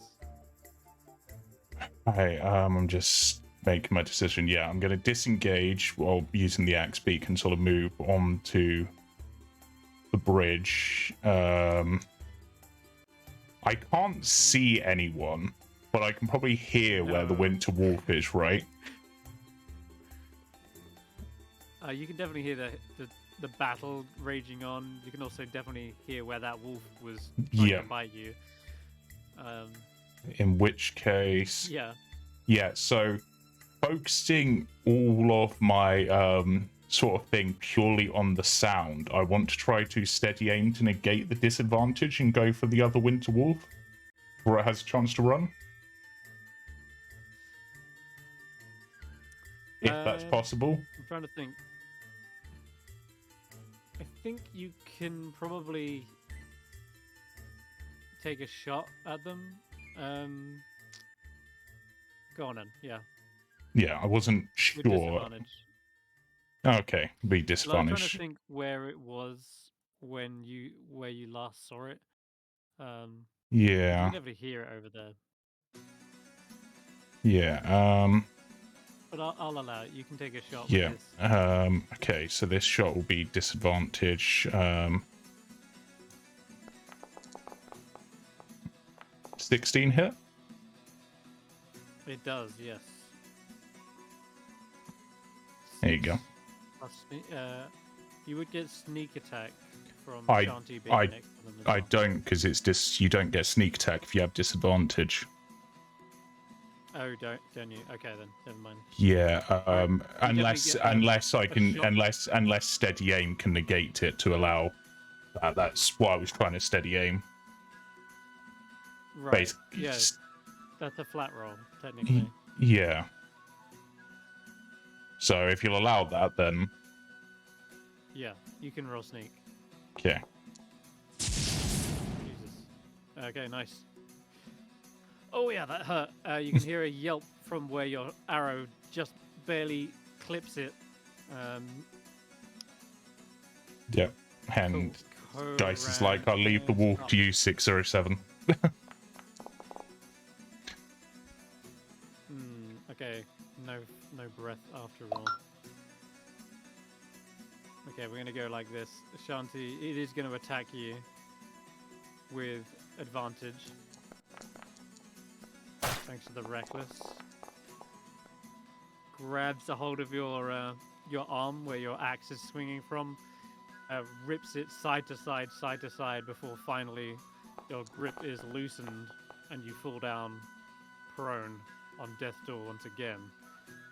No, this is the actual first time going on death's door, so you get a level of exhaustion.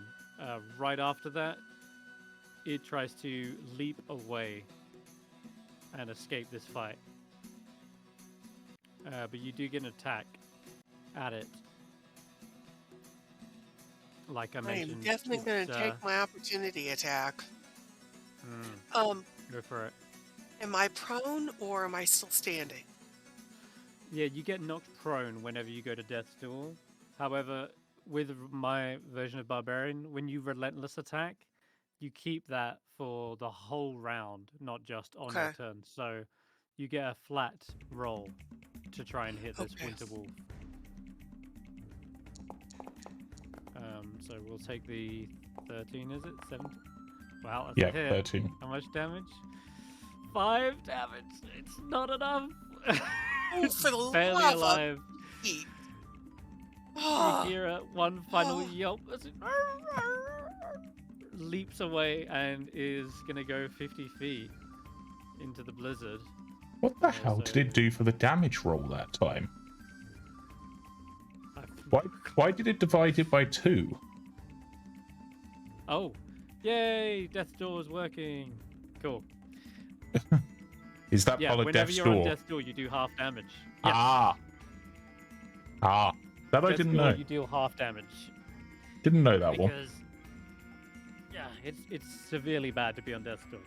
Like you can still fight on barely, but it's a losing fight at that point, right?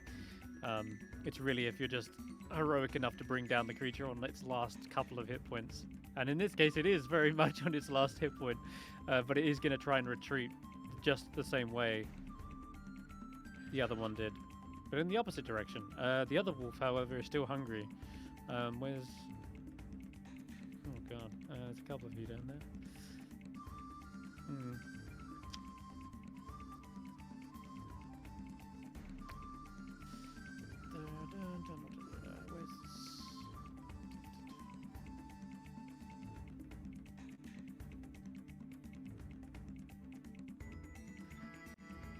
Alright, so, let's see. Is anyone standing still?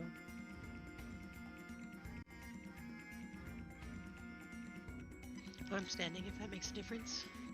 Yes, it does. I don't think I can reach you, though, in one turn. I'm sitting, if that helps. I can't reach you, this wolf. It's just going to leap from the top. And probably come down on top of Faith. Yeah, that'll do it. Probably wouldn't have hit anyone else with that hit anyway, but Faith... Oh wait, it's technically advantage. There's another wolf there. The one that's mauling Barry. Yeah, okay, cool. So Faith, you see, gets completely mauled by this... She managed to succeed her saving throw. She's now like wrestling with this wolf in her face. And Thunder is unable to do anything to help her. 6 or 7, you're up. I think your shield runs out. Yeah, shield's done. But I just got the one in front of me. I can't really see anybody else. Well, there's 2 up here. I'll just take the one. I can't really see that far anyway.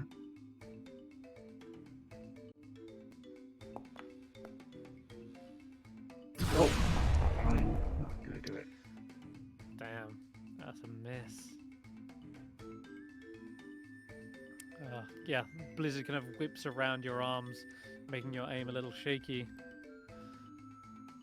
Okay.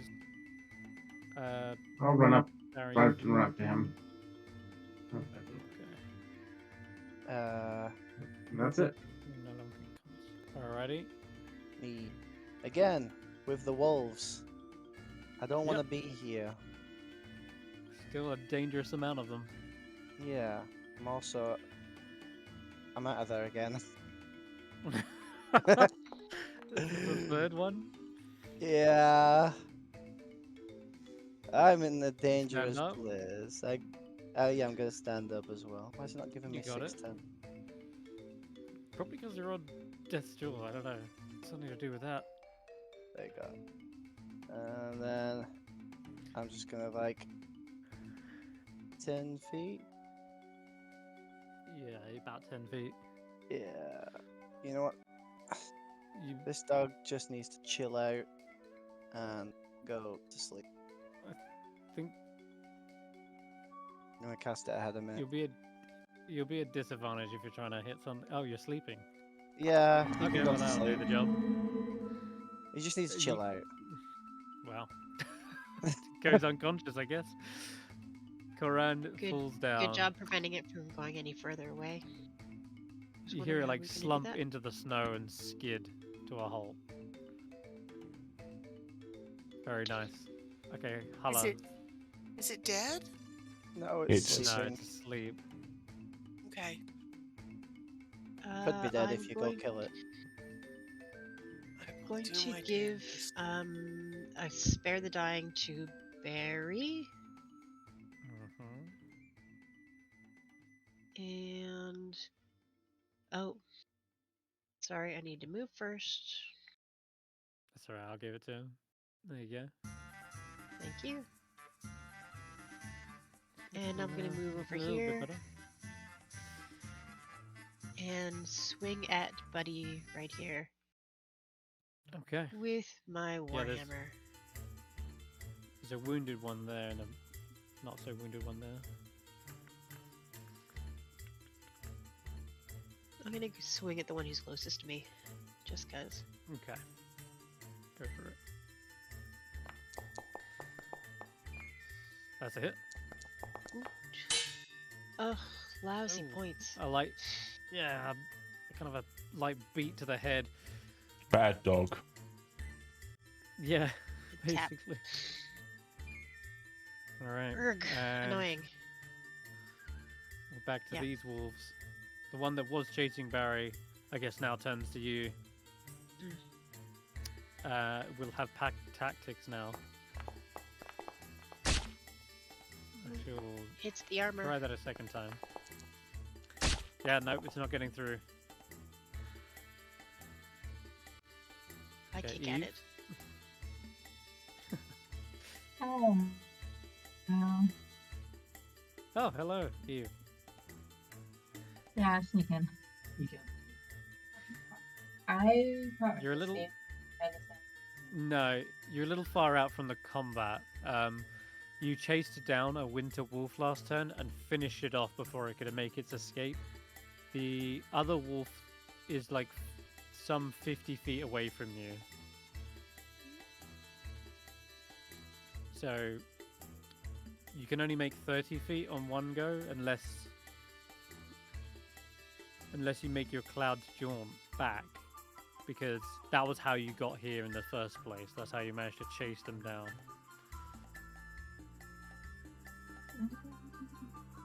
But if you wanted to get back to where you were, you could do very much the same thing. Otherwise, I just want to get back two- to where everyone else is. Like everyone else, so. Yeah. Yeah, I'll just. How much movement did that take just then? that would be your cloud jaunt plus your movement. So you still have your Yeah. action and bonus. Oh, sorry, no, it's a bonus to do cloud Yeah. jaunt. So you'd have your action. Yeah, that's fine then.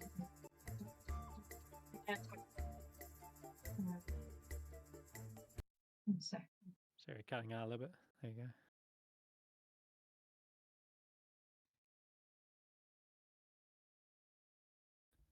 Sorry, you cut out a bit then. Yes. What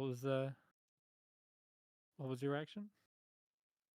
I'm gonna take a short sword attack at the Oh, wall, yep. and then I'm gonna Go for it. do another short sword offhand attack as well. Okay then.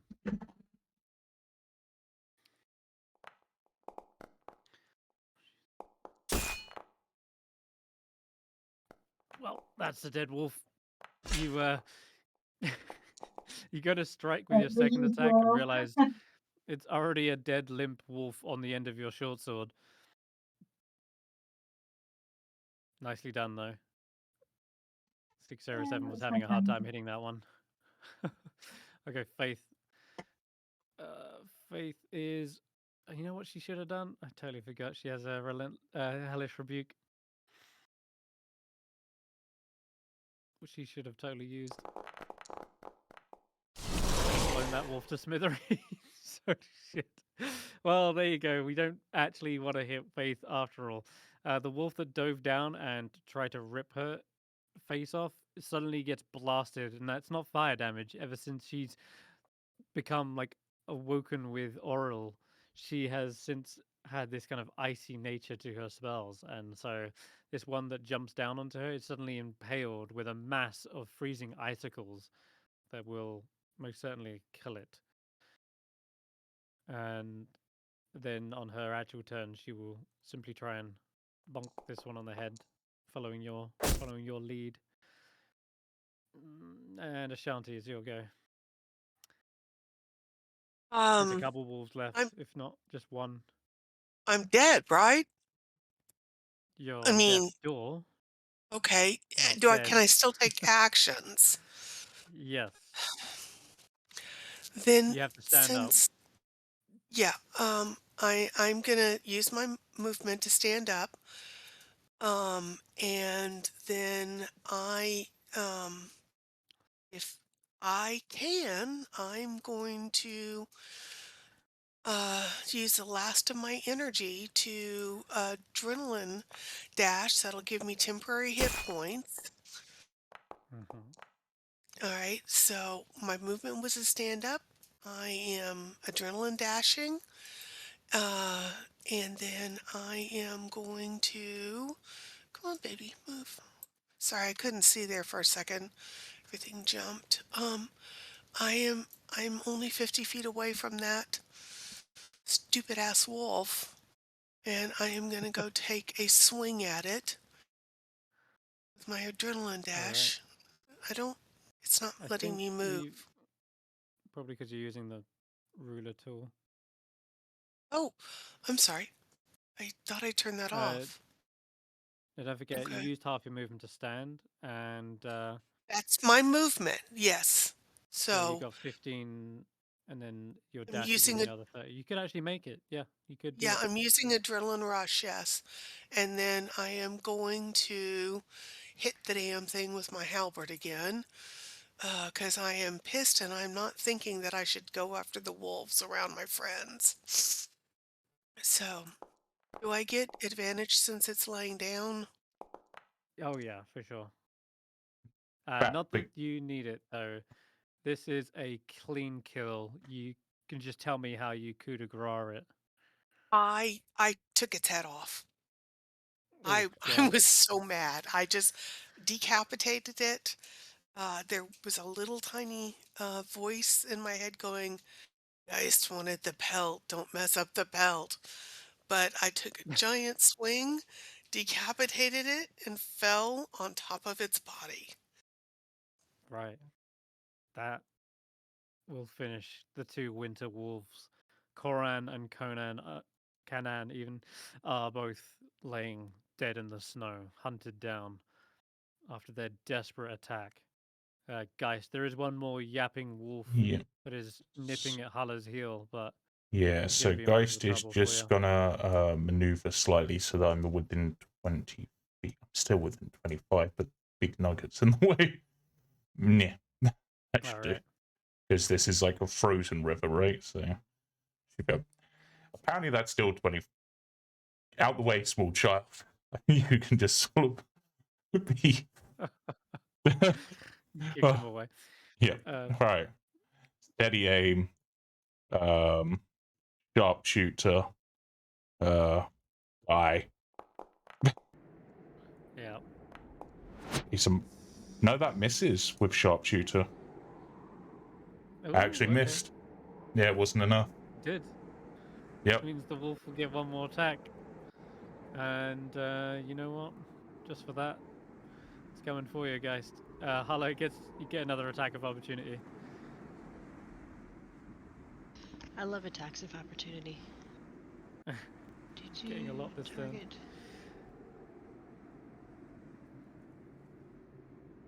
You know what? I'll chuck in Faith for good measure too. No, she didn't. It's a hit. What? Clunk. Oh, Ooh, it's and good still damage alive. this Oh, no, time. it's not. That was really good Ha. damage. Oh, damn. All right. Finally, Well, except for That the the was other wolf lousy leaps ones. up, tries to jump up towards Geist, and is smote back down onto the ground with a heavy thud as his body skids onto the bridge. exactly as After a Geist mace planned. caves its skull in. And that will end combat, guys. And I'll also say that it feels as though this, as I mentioned earlier, this kind of supernatural winter that surrounds these winter wolves seems to slowly abate. And I'm going to say that the snow goes down to just a few snowflakes now, not a full-on blizzard, but this kind of gentle, soft, powdery snow. Now that the fierce battle has ended and the raging whiteout has ceased, Oh, you can see the battlefield before you. that was I will tougher than expected. wander over to 607 and pass him a healing word. No, a cure wounds. All right. So Julian, if you want to add, not bad, 13 points of healing, and for To Ashanti, gonna do the same thing. Add that's 13 a points. 607, yeah. 13 for 607, and Got it. 12 for Ashanti. Oh, Oof. very good. I think you applied the 13 to yourself, Hulla. I don't know if that's. Did I? Yeah, Oh, that's I all might right. have. I gotcha. Thank you. But I think that's me out of spell slots. Maybe I have Probably one. Right. is.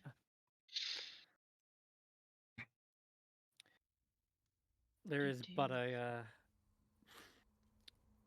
single Axbeak laying on the floor, yelping and in pain. That's probably Thunder who took the heaviest hits. That's the only I sound that's echoing yeah. over the fight right now. That's kind of squawking in pain. They're nursing a wound on their leg. Looks like it got pretty, like, torn up. I still have 2 second level spell slots, so I can cast cure wounds at 2nd level. Could. Hmm. You imagine you're not too far out from Dugan's Hole, though. Yeah, Probably we. about 15 so minutes. But yeah, it is definitely going to be hard for this Axbeak to get back up on its feet. Yeah, sorry for casting casting 2nd level on the animal, but oh yeah. Well, you saved its life several times over during that. It's Yeah. not fun wasting Thunder is. all of my spell slots on you people, she says, hands on hips, looking Yep. looking at the axe peak and Brewster, who's Yeah. on 1 point, but undamaged. Yeah. Geist is going to see if he can recover any of his arrows from the bodies of the wolves. And then we'll tie ropes and drag the wolves with us to Dugan's Hole. Do I get any arrows Or something back? like that. Yeah. I'll say you can get about half of your shots. How many did I do? About 4, so I get 2 back, I think.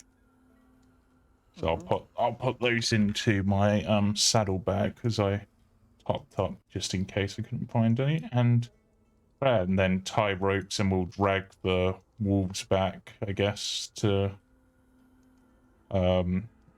potentially skin and such when we're back in safety, because we don't know what else is out here, particularly as we've been told that there has been remorazes and stuff like that about.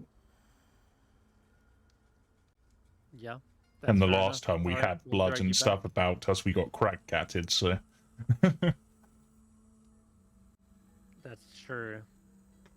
Seems death only attracts more death, as a feeding frenzy seems to erupt. But you were able to drag these back to safety before anything like that happens this time. The 2 wolf pelts are able to be skinned. You can give me a survival check for those. Yeah, can I get assistance from, I guess, Hulla, because I think they're the best survival?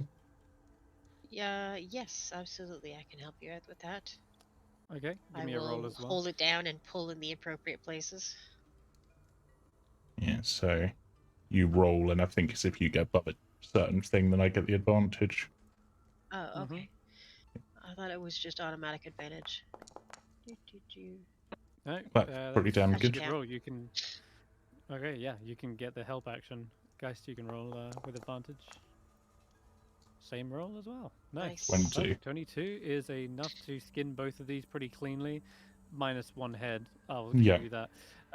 So one is definitely bloodstained to shit, and there are shots Yeah. through the fur, but Yeah. you do get a Well, clean pelt, kind of. yeah. Despite those things. Yeah, alright, so I'll just put, I guess, on my sheet, two winter wolf pelts, 1 minus head. Yeah, right. Sure. Wolf meat? Now, Do wolves have meat? I actually don't know if that's a thing. They're that the big. emaciated, starving wolves did not have any meat on them. As for these two, they were pretty damn hungry themselves, hence why they were driven to try and trap you into that. So I'm gonna probably say there's a negligible amount of meat on them. So Alright, let's I'll take a wolf head though. Yeah, you can have the wolf head if you want it. I could probably. Mine. This is my wolf head. No, I'll take the second one, the one that wasn't decapitated. Oh, I have uses for that. I wanted the pelt. It's part of the pelt. Oh, I don't want the pelt. I just want the skull. Oh, you can have the skull. Yeah, I can. I'm I can sorry. probably clean that I'm up. sorry, and sell it. Barry. I wasn't thinking. You can have it. Well, I'm sorry. I mean, I'm still wondering really if tired. maybe to protect the town, we could like put the 2 wolf skulls on like stakes or something as like a warning.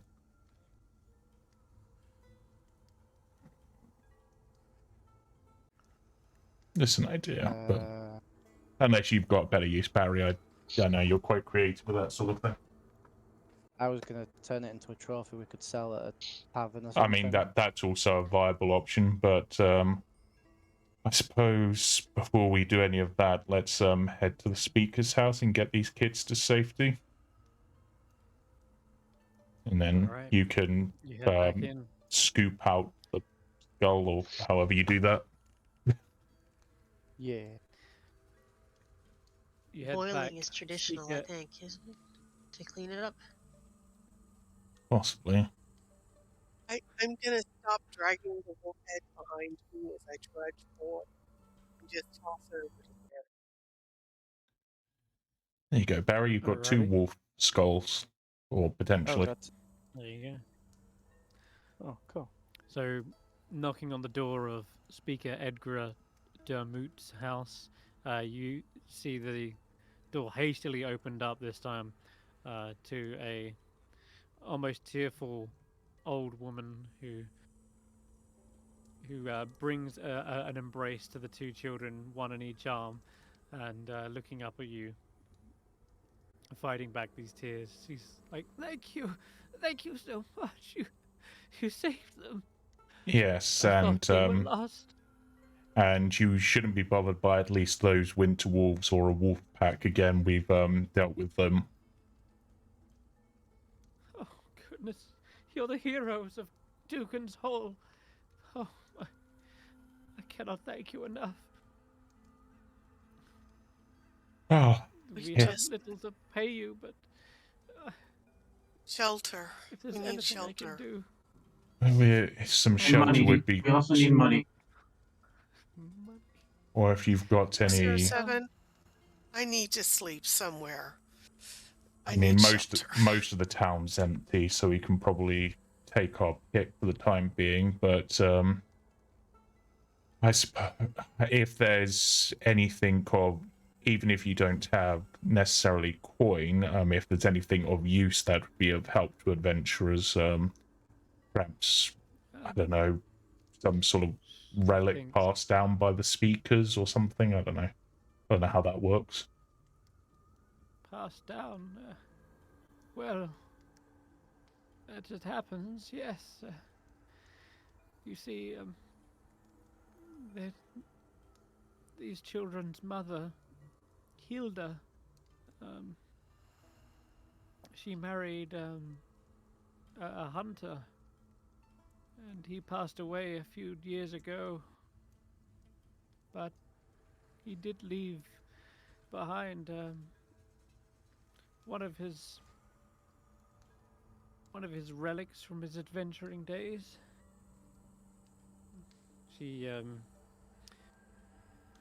leads you to the cupboards of one of the houses here and unlocks it with a key that she has in a kind of like raggedy pocket, and she retrieves from said cupboard a pair of boots.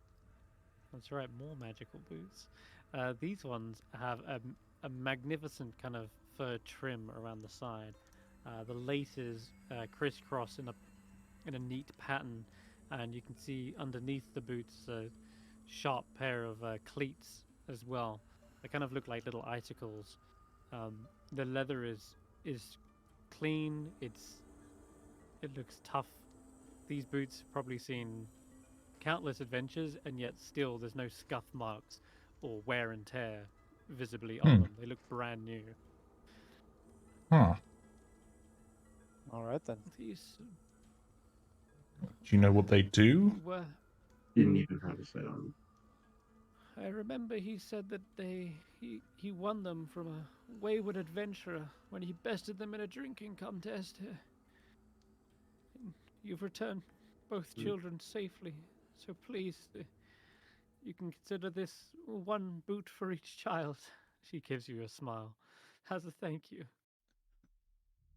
I mean, considering the state of the town, I think looked to 607. I'm not sure we could get much else other than 3 rooms and this, so it's better than nothing.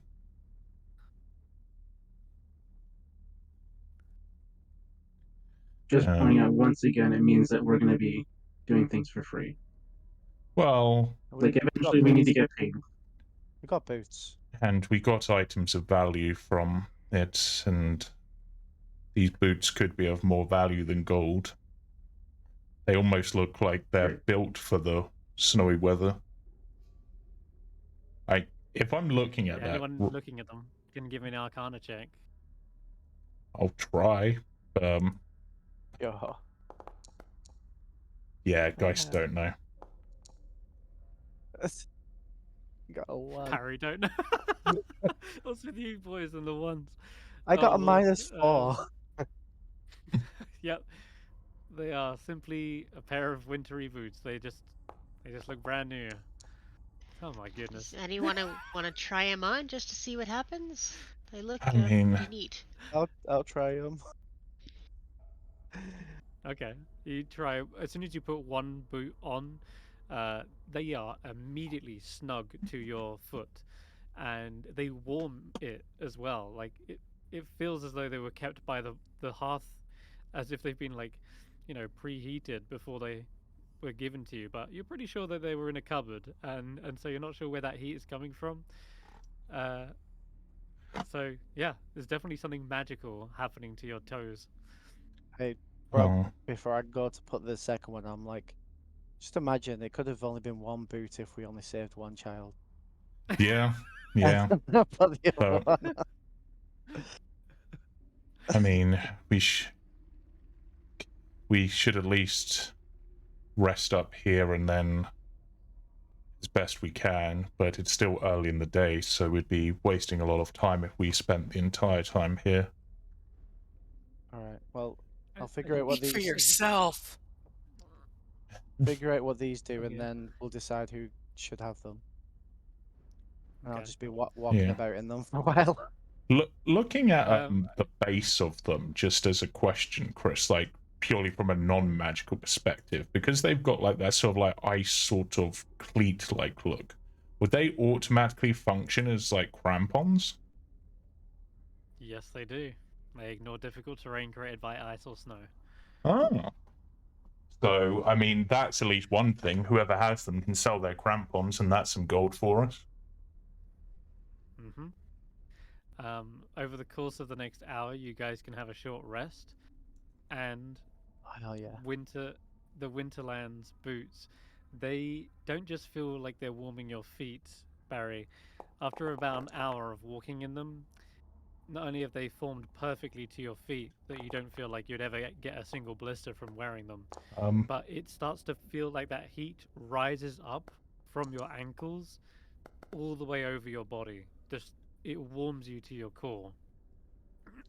And effectively they give you another +5 to your frost resist checks, and the best part, you discover that you do not feel the cold pretty much at all. You have resistance to cold damage whilst wearing them and attuned to them. Oh wow, these probably would have been good against the wolves. I'm just going to say one thing, Chris, about the short rest. It seems that we're all benefiting from Bingo Bango Bongo's Song of Rest. Well, that's a little... Oh my god. What? But I just thought Oh my mention god. Thanks. Yeah. Maybe that's one of the children here. They're playing a Song of Rest. Oh. Rather than us having to then go and work out what we're going to have. Bingo Bungo. How on earth did you get? Is that something supposed to be applied to the other party? Yes, it is. That's just hilarious, though. Bingo, bango, bongo, Song of Rest. Yeah, there it is. How are you getting that? I don't know. That doesn't make any sense. Unless they're also in Dugan's hole casually and we just didn't realise.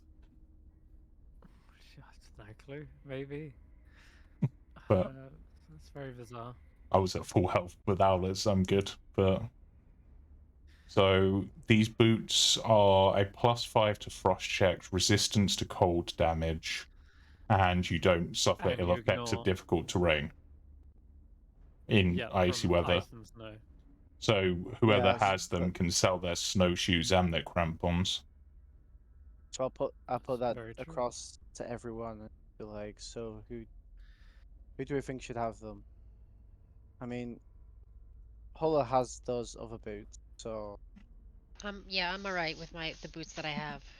But so maybe it's out of the rest of. I don't know. I don't Geist has know. been suffering a lot from the cold. He could probably use the extra boost. But how's your dexterity? How's Mine. everybody's dexterity? I mean, my dexterity is pretty good. It's kind of my thing.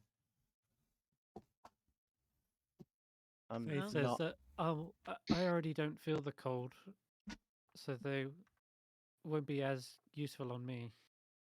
I'm normally at a +1. I mean, consider. What are numbers? I'm normally just above average. I mean, considering considering that you actually died from the cold, I suppose it would be fitting for you to have them to stop that happening again. But I'm also okay to take them if people want me to, or Ashanti, though, or 607. We would all benefit from them, but everybody would benefit from it. Yeah, we all at blubber level.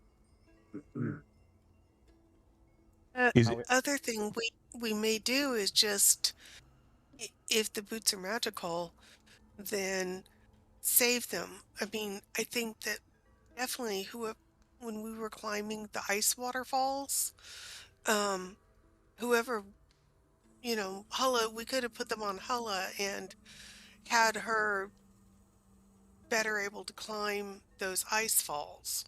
Yeah, but it seems like whoever is going to wear them would have to spend an hour for them to work. Oh.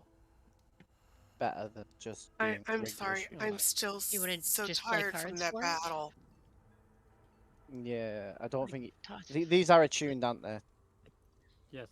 You can't just So yeah, Yeah. whoever. It's not like Well- we can just pick and choose in the moment. We'd have to. Perhaps we could play a dice game. Highest gets them. What? Highest Highest. gets the boots. Highest gets the Highest gets the boots. boots. Geist Rerun. pulls out a dice set because he has one. Beautiful.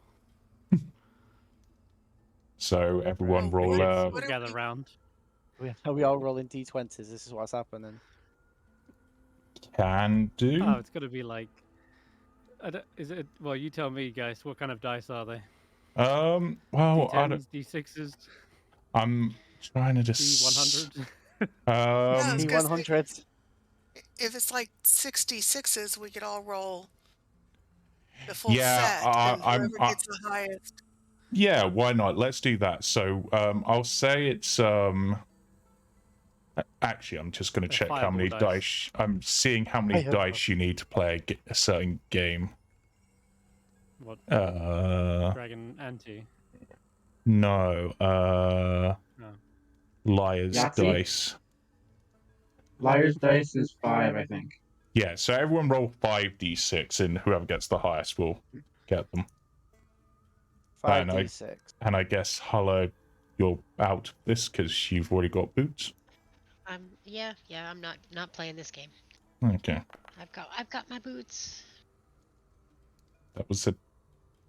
Oh, that was Andy's. I'm guessing short I rest. have no idea why that happened. wanna- Select your character and then roll.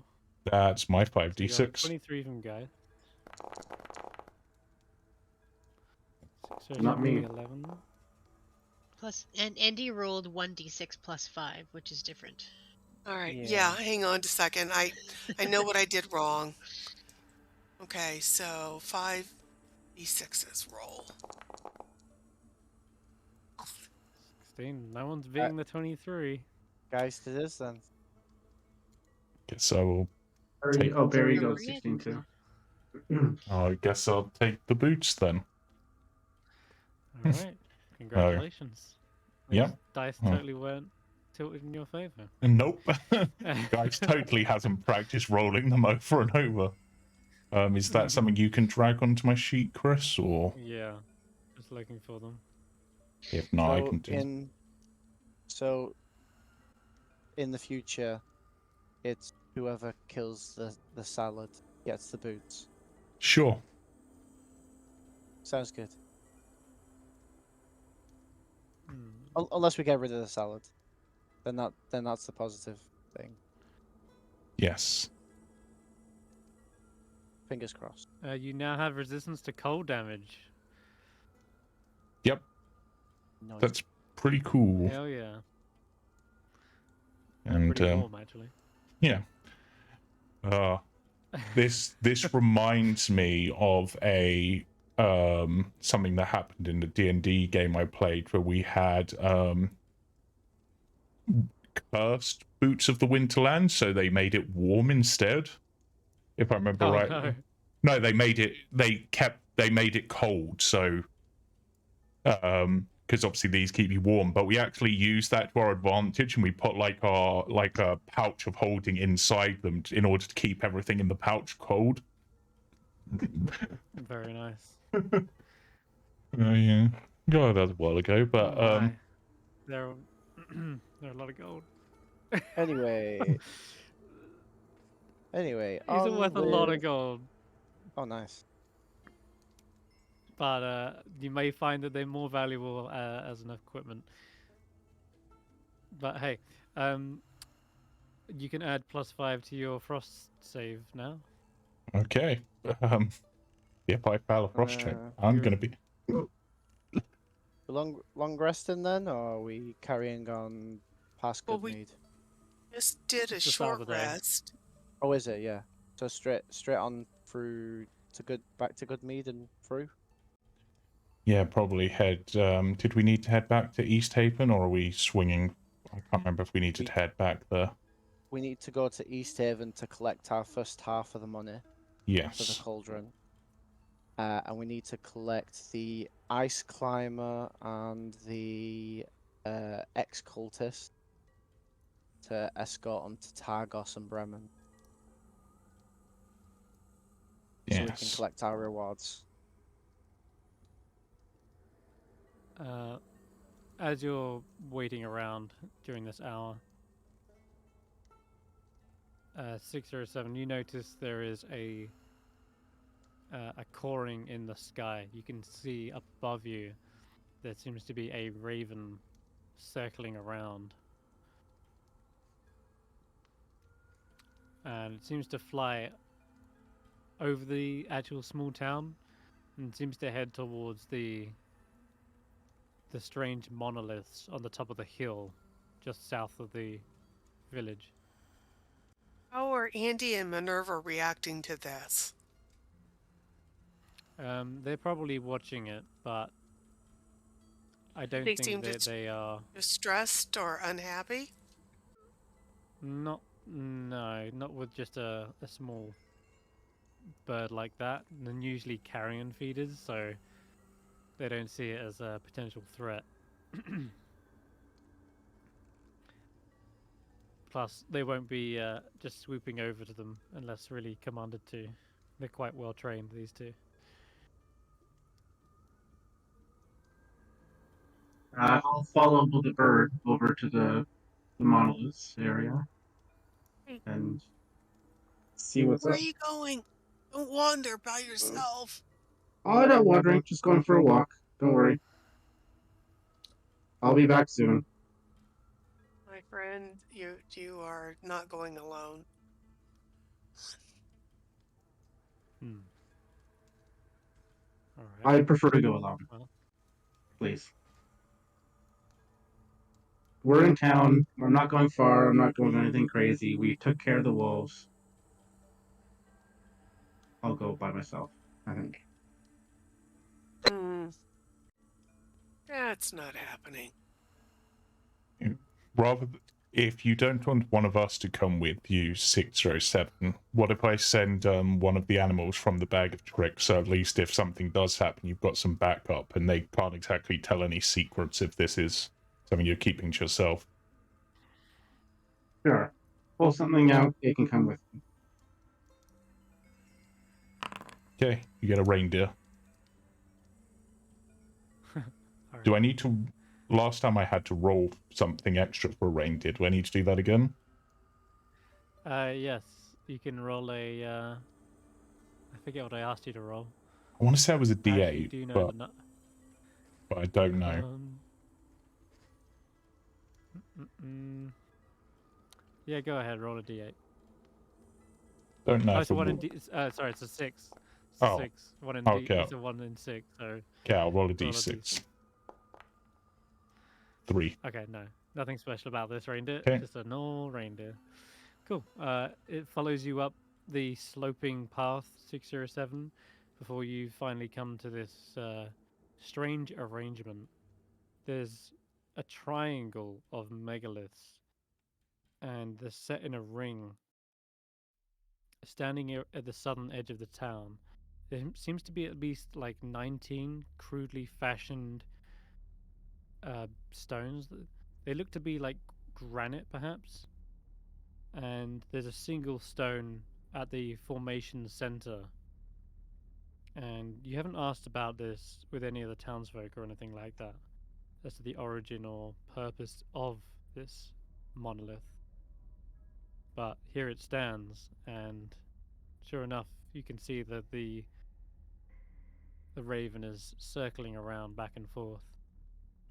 Is the raven landed? Sorry, say that again. Has the raven landed? Or is it still flying No, around? it is still flying around, but circling the megaliths at this point. Yes, I'll enter and go towards whatever. If it's circling a specific one, I'll go to that specific one. Okay. The reindeer seems to like halt in its footfalls, at about the top of the hill. Doesn't seem to like enter into the actual ring of stones itself. And animals oftentimes have a weird sort of supernatural sense that something is unnatural. And looking back at it, it does seem to suddenly like scrape at the ground and back up just a foot. And it just sort of watches you from a distance as you enter into the rings. You yourself don't continue. feel anything unnatural, but yeah, you continue, and finally you come to the base of the central megalith, and that's when you see the raven begin to swoop down and land atop of it.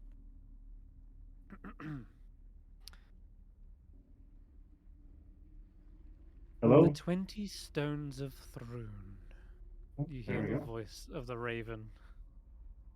Its mouth is open, and yet its voice is not of a bird, but some familiar white tiefling.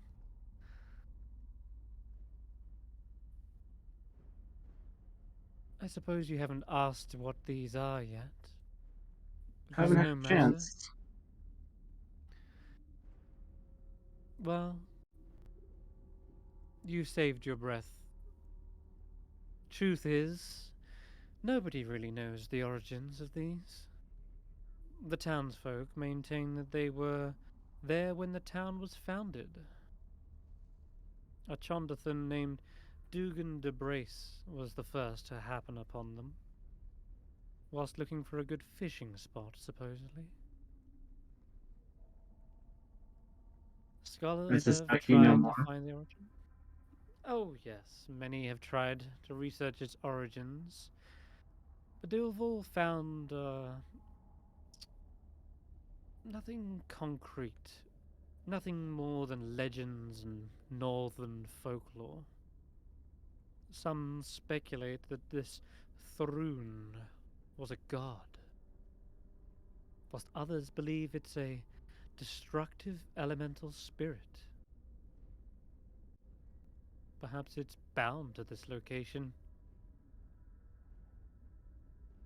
If you can feel free to look around, you might be able to decipher some of its ancient druidic magic.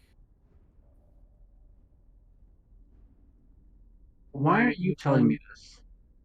Why now? Why you're reaching out? You never reach out to me. Usually I just stumble upon you somewhere. Well, I see us as potentially future partners. We're both investigating places of power, are we not?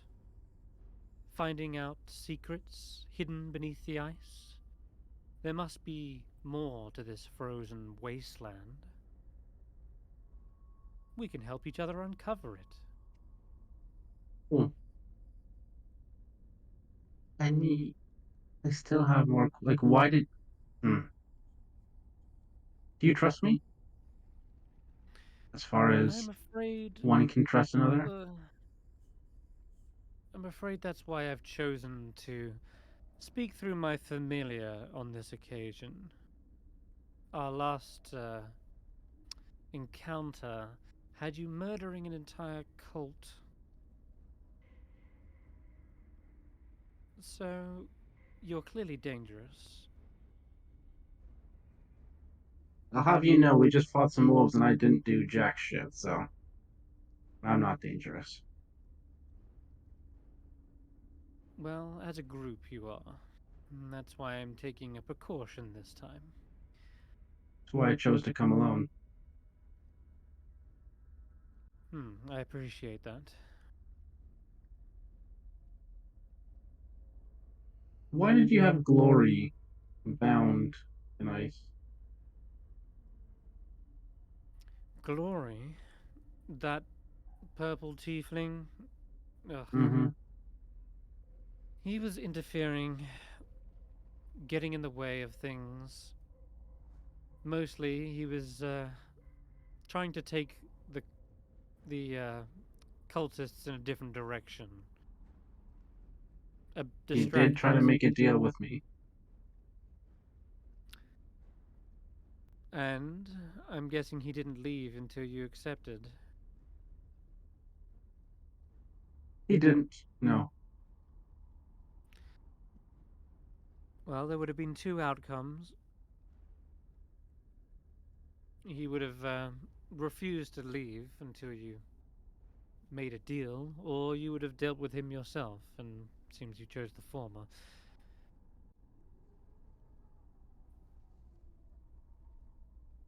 Are you His persistence and was him? where? You what? We're not I'm related in sorry. any capacity. That's what you No, want. not related. Rivals. You're both very similar in your natures.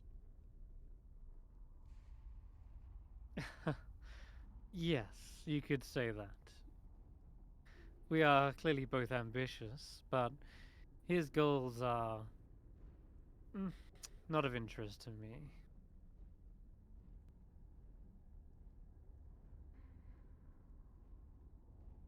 He's focused on an entire different plane of existence.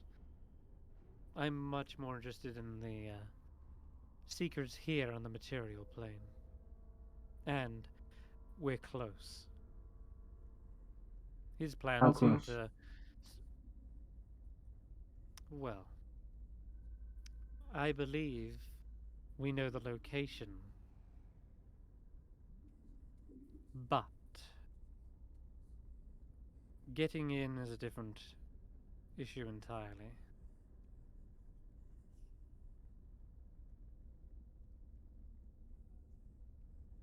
You're not talking about the prison, are you?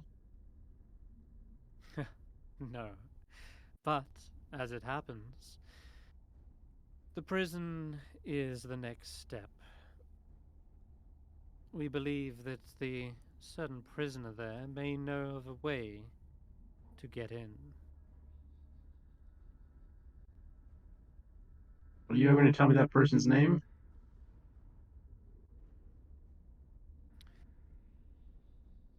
Hmm. You don't even know what it is we've discovered yet.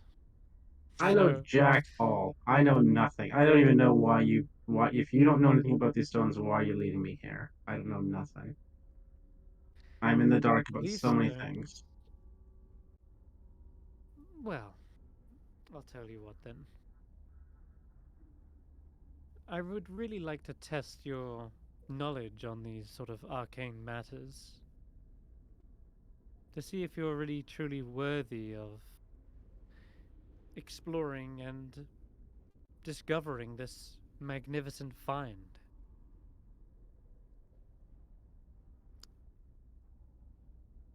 So, if you can even figure out a single clue as to what this stone circle is about, I might let you in on the greater secret.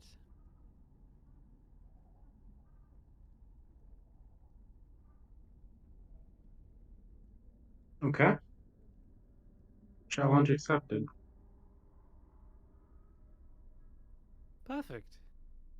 Then, if you prove successful in this little rite of passage, perhaps we can team up, create a sort of an expedition into the unknown. And you'll have to explain to your friends that I'm part of the party, I suppose? They have some idea as to who you are. I won't lie about that. But they know less than I do, I think. Hmm. They would see you as a necessary accomplice for a time, but they would not trust you. I see. Well, at least I'm not going to try and bite off their limbs. As I heard about the wolves, there are greater threats at play here. It's really a difficult time for everyone. Trust You're talking about is the winter, yes, that is an issue. What I'm saying is that people need to band together if they really want to get what they need done. And if they're going to be held back by trust, well, they're missing out on larger opportunities. But I'm sure I'll warm up to them. You'll put in a good word for me. I certainly will. Excellent. Well then, tell me what you can figure out about these stones. The raven lifts up its wings and begins to flap and kind of circle around them once again. I guess I'll start examining the stones, looking for Yeah, clues as to what they might be, or symbols, or patterns, or anything like that. Or is it just regular stones? Is there any special gems or materials or anything going on? you can roll an investigation check. That'll go well.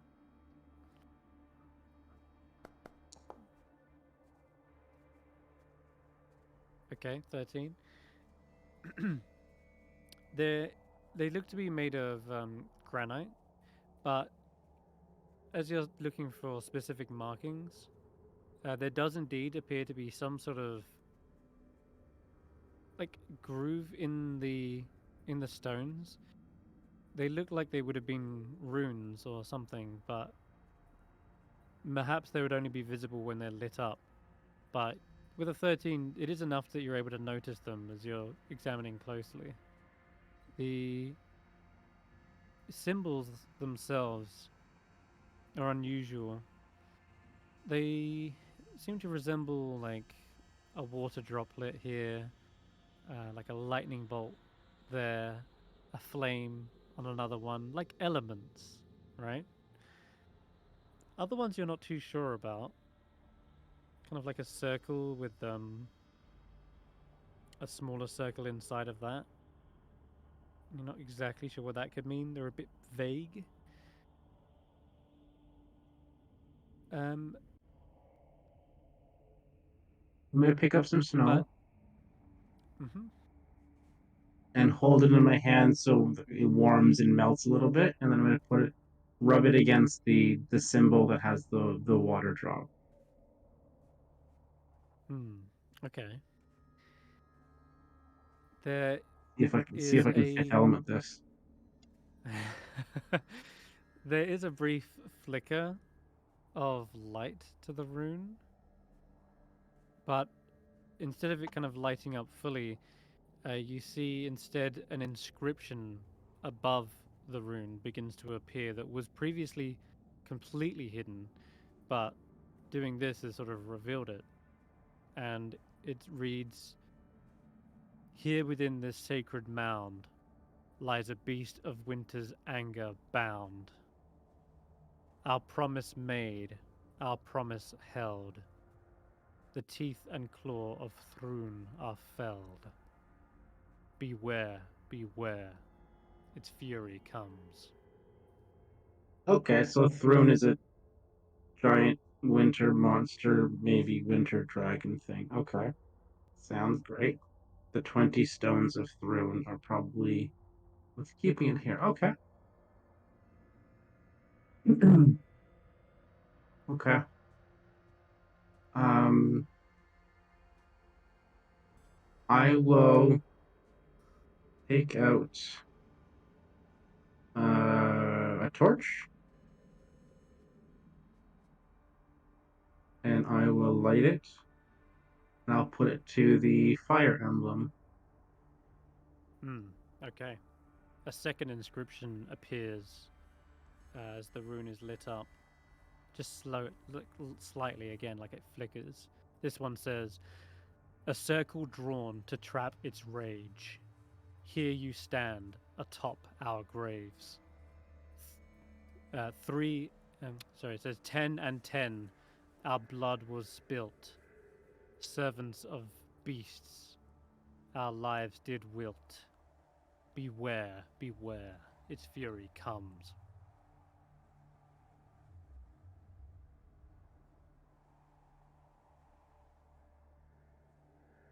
All right. Shocking grasp the lightning rune. Once atop the red soaked. Oh wait, no, I've skipped ahead. 10 and 10, we laid our lives. If slayed again, then Thrune would rise. If The slayed offerings. again. Yes, if slayed again, then Thrune would rise. The offerings must be of shape and hand, like that of man and elf and dwarf. Beware, beware, its fury comes. It seems to repeat that line constantly.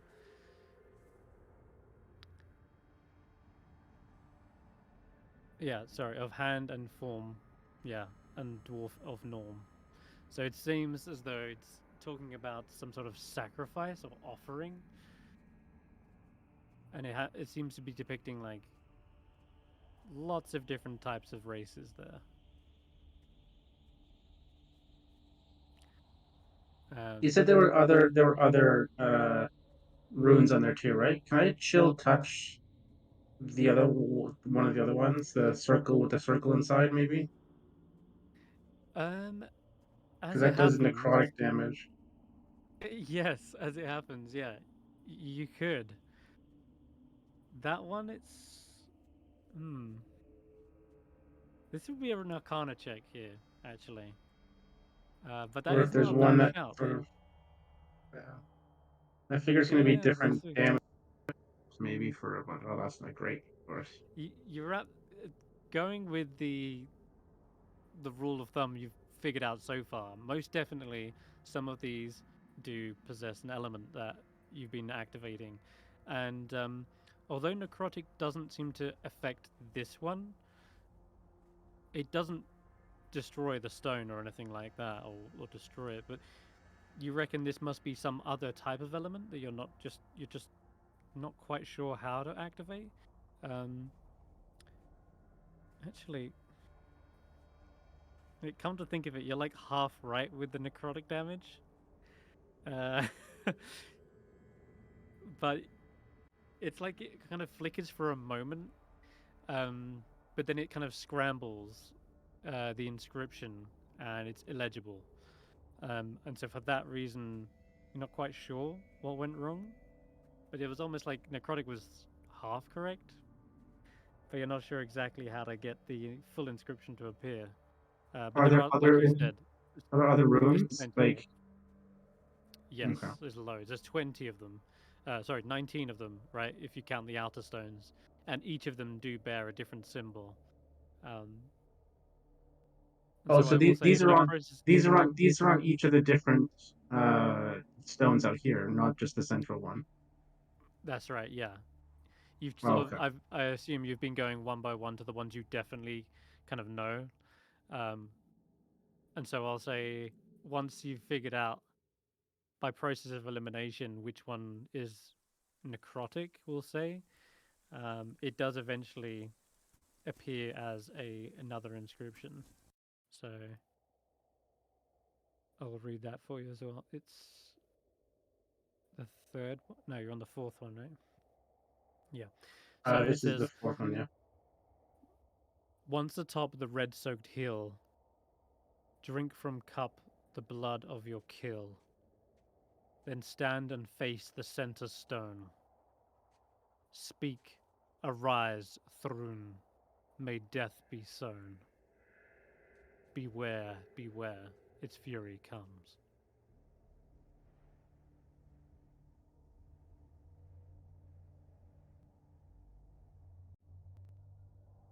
And I'm now I'm gonna curious as go to just how many around. more elements you've got. Sorry, go on. Well, I'm thinking about other damage types as well. So I'm gonna go around. I have a bunch of different ones. I can just start chromatic. A shocking grasp. I can do that. I can do that. I can chromatic word a bunch of them and get a bunch of different damage types that way. You could. acid, cold, poison, ooh, thunder. I've already gotten fire and lightning. 1, 2, 3, 4. Yeah, You've, I have you, I have 2 spell slots left at first level and 1 at second level. I'm gonna do 2 first level chromatic orbs, 1 of cold damage okay. and 1 of poison damage. The At only question the is, at the stones, yeah, I need to figure out which stones are sorry. most likely to be. Okay, so I will give you a few more descriptions of those. It's a shame I haven't got like actual symbols of them yet. One day. However, I'll try and give you a best description as I can. Now, you've definitely sussed out the ones that I've listed there already. Okay. So there's two that look. In fact, there's a few that look really similar, and it's harder to differentiate between them. They kind of all look like swirling kind of lines, and one is like kind of like almost like a gust of lines, and another is like the lines, the kind of swirling lines like expand outwards. Um, you can see like little tiny kind of arrows as they shoot out. Um, Another one looks like similar to the flame, but instead of the flame, it's like a smoke trail kind of leading up and off of the flame. Um, but sure enough, there is one that looks like a snowflake. It's like a six-pointed snow star, which is very much the symbol of Oriel. So I'll do the cold chromatic orb cold on that one. Mm-hmm. Okay, you got it. And what was the other one you said? You got acid. Okay. I was gonna try acid or poison if one of them sort of Yeah. seemed. So there is one that is like this kind of amorphous looking like blob. It doesn't seem to have a shape or anything. I think there's an actual name for it. That kind of shape, basically, like as it's a shape with no, it's only got one side, right? But it's all like wobbly. Just imagine like an amorphous kind of splat or blob. There's that. Um, there's another one that kind of shows like a volcano. There's another that shows like a small pile of grains. Could be sand, could be something like that. Um, and there's another one that looks like almost like a fire pit, but it's not lit, and there's no smoke trails coming from it. It's just sort of like an empty fire pit. Um, and then you got that one with a circle and another circle inside of it. There's also another one that looks like a brilliant sun, like beams coming off of it. And then there's another one with like watery looking waves, and then there's like smoke lines rising up from that. And you can see there's like little kind of like bubbles in the actual water as well. But we'll come back to those in a second. I'll read you the next inscription because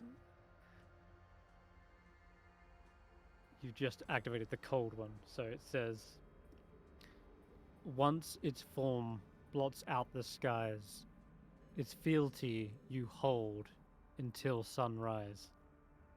Upon that hour you must deliver a new sacrifice for Thrun's hunger. Beware, beware, its fury comes.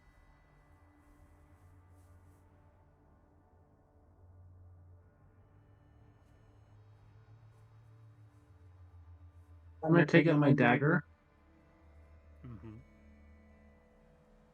and I'm going to start the ones that don't look like they're elemental. Maybe there's something else. I'm gonna start slashing or punching those ones to see if slashing damage or Okay. bludgeoning damage is like one of the things. It doesn't.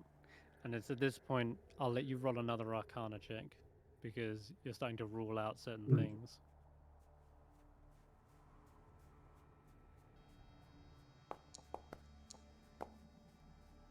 What's that? 12. You've come to the conclusion after doing this on a few of them that it is not damage type related, but more to do with elements. And sure, the elements can exist or at least be it can be like types of damage in a sense. They are more often associated with planes of existence. Right. Okay. Um, You're sort of I'm gonna representing go them by doing a damage. to. I'm gonna go to the one. The ones with the swirly lines that we saw. Yeah, they kind of represent some sort of like airflow. Yeah. I am going to take off my one of my pieces of coal, like the jacket or something, and I'm gonna try to flick it to create wind because I can't breathe. So I'm gonna try to create wind on those and see if that activates something. Hmm. Like, Uh, sure. There's one that looks like a gust. There's one which is trailing from like a simmering fire, and there's another that. What was the other one? Oh, that's the other one. The one with the kind of like lines shooting outwards in all yeah, directions. Uh, which kind of one did you want to try this on anyway? I want to try the ones with the lines shooting in all directions first, but I'll go to each of them if it doesn't work. Okay, yeah. The lines doesn't seem to do anything, but you come around to uh, the one that's kind of like a gust. Sure, as you're like wafting your cloak towards it, it definitely starts Yeah. to like light up the runes. It's not as effective as the spell that you actually imbued it. It's almost as if the magic from your actual spell it's sort of like it charged the runes with some power. In this instance, just mundane wind doesn't seem to be doing a whole lot. It's so faint that you can hardly read it. Um, I guess maybe you can make me like a perception check to see if you can read it. But it's going to These be are all difficult. things I'm great at. These are all things Or investigation. Oh, that's not bad. Well, +0 for investigation if it was the same, so we would have been a 13. Okay. That's a 13. All right. I will say then you can just barely read it. You have to keep wafting it, right? I imagine if anyone sees you, it looks very strange as you continually waft your cape towards the stones. But it does read eventually that it says, "Is this number 6 now?" Jeez. Wow. Um, it says, "May this prison hold for years beyond, that only in need will you break our bond. If your task comes to its end, return Thrune here and speak again. Beware, beware, its fury comes."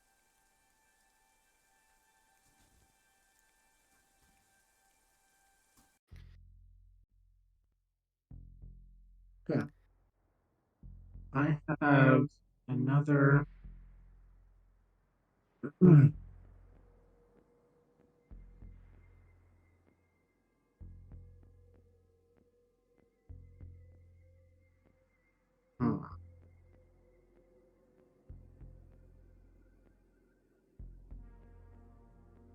You said you wanted to try acid, but you've only got one more spell slot, right? Yeah, I've got, no, I've got a couple of spell slots, but I need to be careful. So it's something else I want to do as well. Sure. If you don't want to use it, But I it's up to do you. want to It's fine. see if there's, yeah. Does anything look more obviously like an acid one? Um, I will say that you can probably rule out the ones that don't look like acid. There's clearly like a mountain in one. There's a volcano in Yeah. another. There's a fire pit with this kind of swirl coming Yeah, from it. no. Sorry. Um, there's a I'll rule out the fire- ones that I think are steam and dirt and ash and radiant and things like that. Yes. That's what I'm The writing down sun, here. very obviously, like beams of light. That can't be it. The one with the water with the lines kind of coming off it could be the steam. But there is one with like a circle with another circle inside of it. No clue what that is. And there's the one with the kind of lines shooting out from it that's sort of like wind, but you're not certain. The one with the empty fire pit. And then there is another one that's kind of like this amorphous, like blob shape. I'll shoot it at the amorphous blob shape. Okay. Well, that's actually a hit. That is what I will tell you is ooze plane, and that the most closely related to that would definitely be acid, considering most oozes do damage through that. The acid does little to damage the stone, but as it sizzles away, you see that it burns off any excess snow, and the runes suddenly light up in this sickly greenish hue. And sure enough, it shows not an inscription this time, but rather it shows like a print of like a hand, and it looks like a severed hand. You can see like there's even a bit of like bone like depicted protruding from the wrist, and the hand is just shown for a brief moment, and as the acid sort of drips down and melts away some of the snow, it dissipates, and you notice underneath the snow, buried there, is the skeletal hand of a humanoid, buried in the snow. I'll pick up the hand. The rune light, the kind of greenish hue, it dissipates immediately as you take away the skeletal hand. No other reaction? Nothing It's rising almost like it from the grave or deactivates. anything? Put the hand back? It lights up just a brief glint of green, and you see a pulse that sort of echoes out from the other ones as well, signaling that the others are sort of in tune with this one, like they're connected. And so for just a brief moment, you see a flicker of light from all of the others that shoot towards the central one in this brilliant display of light. But then it seems as though it dissipates again, and you notice during that there are a few of the stones that didn't light up, like they're missing something. I'll go to the right, the next stone to the right from wherever when I am at, and I'll dig in front of it to see if there's a hand or something else that's buried there.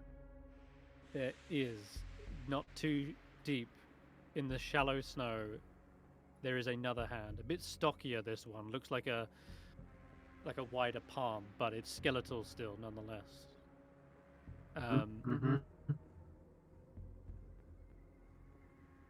You go around to the next. Check the next one. Probably another hand. I'm not going to remove these ones. I'm just seeing if that pattern is holding. The next one you find is recent. There's a rotted hand here. There's bloodstains still in the snow, dried, but present. Someone's come here recently and deposited this severed hand. Do I think I know who that is? You can ask. I think it's Grandma.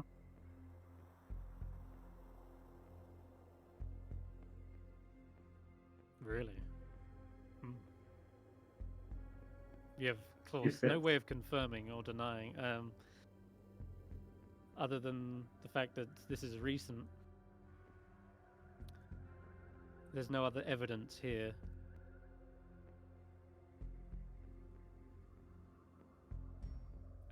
The next one you dig and dig, and you can't find anything. There doesn't seem to be any severed hand underneath this stone. So skeleton hand, rotting hand, nothing. Keep going. Missing Oh, one. next one. I'll try the next ones. And Is the one where it's missing from one of the stones where there was not a connection? that's correct, yes. It seems as Okay. though that one didn't activate, and you kept a note of it, and as you checked, Yeah. your suspicions are confirmed. The ones that didn't light up seem to lack a severed human hand. Okay. And if I continue this, can I, instead of role playing each one, can I assume that each one either has some sort of a hand or nothing, depending on if Yes, it had the connection or not? Okay. exactly. And some of them seem newer than others. Yes. Okay.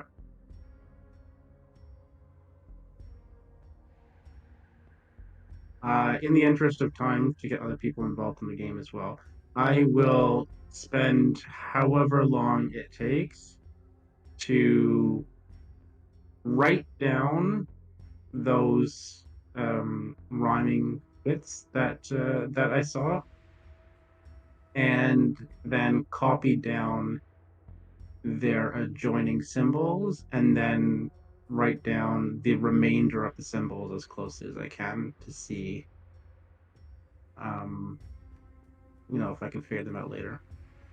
But I'll take some time out here to do that. Definitely, yeah. It takes a long time. Probably long enough that the others are wondering where you are and maybe want to check on you, but they can still see the reindeer is up there. They probably notice you going from stone to stone, but can't really decipher little more than that. And after a while, the raven comes back down and perches on the nearby megalith that you're interested in, and says, "Well, did you find anything interesting? I saw a Yeah. flash of light earlier." Oh yeah, you've been watching me for however long this has been. A distance, yes. It's Hmm. freezing cold out here, though. I was hoping you'd maybe wrap it up. Why, are you in a rush? See, your Raven's here. You're not here, are you? You're probably somewhere. Don't you even not feel the cold? I thought you just didn't feel the cold. I have a resistance to it, yes, but not a complete immunity. Okay. So you're close by then, maybe somewhere? Why don't you just come out and chat with me in person? You know I'm by myself. You see from the nearby tree line, a pair of white horns appears as Avarice emerges. From probably down here. She steps up and onto the hilltop and meets you face to face. Raven hops down and lands on her shoulder. Hello again. Wondering. Hello. 607. You know Have you figured about... out what these are? I've figured some of it out, not all of it. Seems to me like this is some sort of a cage or prison for Thrune, whoever that is. Imagine, based on the inscriptions I've been reading, that it's some sort of, some sort of a monster deity or something that required sacrifice to imprison hands for some reason. Most peculiar. And this... You already knew that. You already knew that, right? She kind of smirks. I'm assuming this is all known information to you because you're a smart person. will admit that not all of it is obvious to me. Why these planes of existence are even used as a locking mechanism, I'm not sure, but it doesn't really give me any clues as to where this monster is truly from. Could be from an astral plane, could be from another demi-plane, could be from here. Really only one way to figure it out. You want to summon it? I mean, it would be fun. Dangerous. Indeed. It could tell us what it is. Anyway, The inscription said something about it being bound. it's bound because it's chained. Well, then maybe we It's could chained use it. here, it's imprisoned here. It seems, well, make a deal with it, maybe. The other question is, who else is trying to summon it? Well, maybe someone's trying to summon it, but you notice the hands, right? Mm-hmm. You notice there are newer hands. Fresh Indeed. hands. That's why I'm So I'd here. say I was somebody's waiting trying to to see keep if it. someone... I was really waiting to see if someone was going to come back here. But I've had no luck yet. Well, maybe there's a certain number of hands needed to keep it at bay. I think that is potentially who's figured it out. I'll be waiting here to figure out who is doing this. In the meantime, I think you've earned yourself a little bit of information. I need you to get someone out of Revel's End, or at least get information from them. Their name is Vaelish Gant, a former member of our Brotherhood.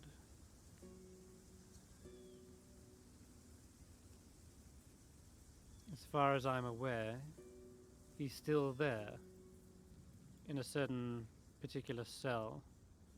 If I recall.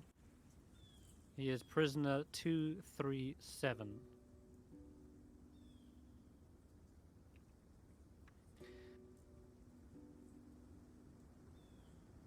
Okay. And he's the one that knows where the thing is. The thing buried in the ice. Yes. He'll know what I'm talking about. And Is he's the possibly thing the only buried in one. ice? Is the thing buried in ice? Well, this the thing? Is Throne the thing buried in the ice? Because we know where it is now. Then, if that's the case. She smiles and goes, "No. No, it is not. Okay. This Is the thing thing." buried in ice made of Shardlin? A big Shardlin thing? Because you know about the dwarves, I'm assuming, who are making something out of Shardlin.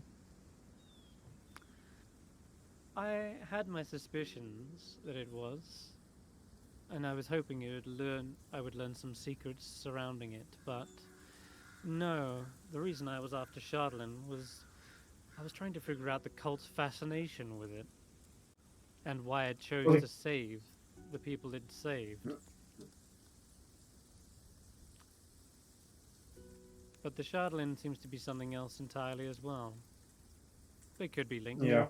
potentially, but I'm trying not to leave any stone unturned, quite literally in this case. Regardless, you find Vaelish Gant, ask him about the thing buried in the ice, and how to get to it. And I will, perhaps, after that, reconvene with you, offer some more information. Do Sound you fair? have?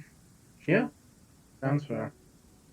Do you have the ability to communicate over long distances with people?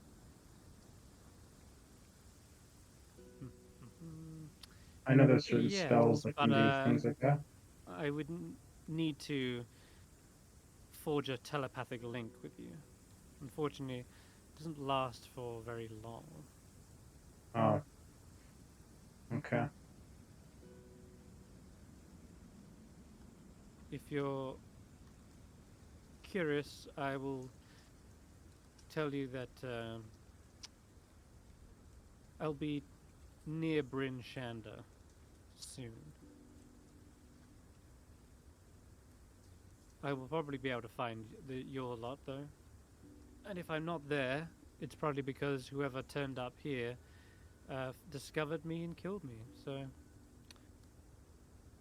might find my hands beneath one of these stones. But I'm determined to figure out who is behind this. So, What do you think Thrune is? Thrune is clearly a powerful tool. One that we can use. Should we be the ones that bind it? Do you think you That's can all control that it? matters.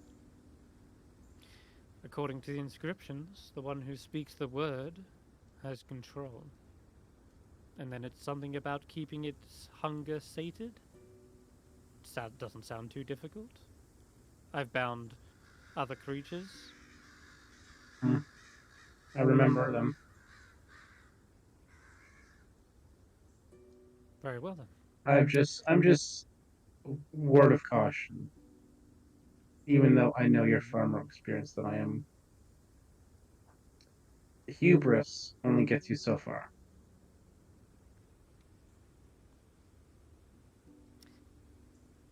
I'm treading cautiously, trying to make friends in the right places.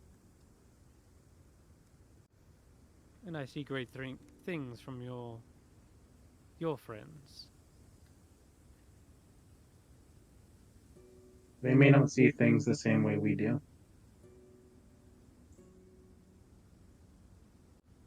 Make them.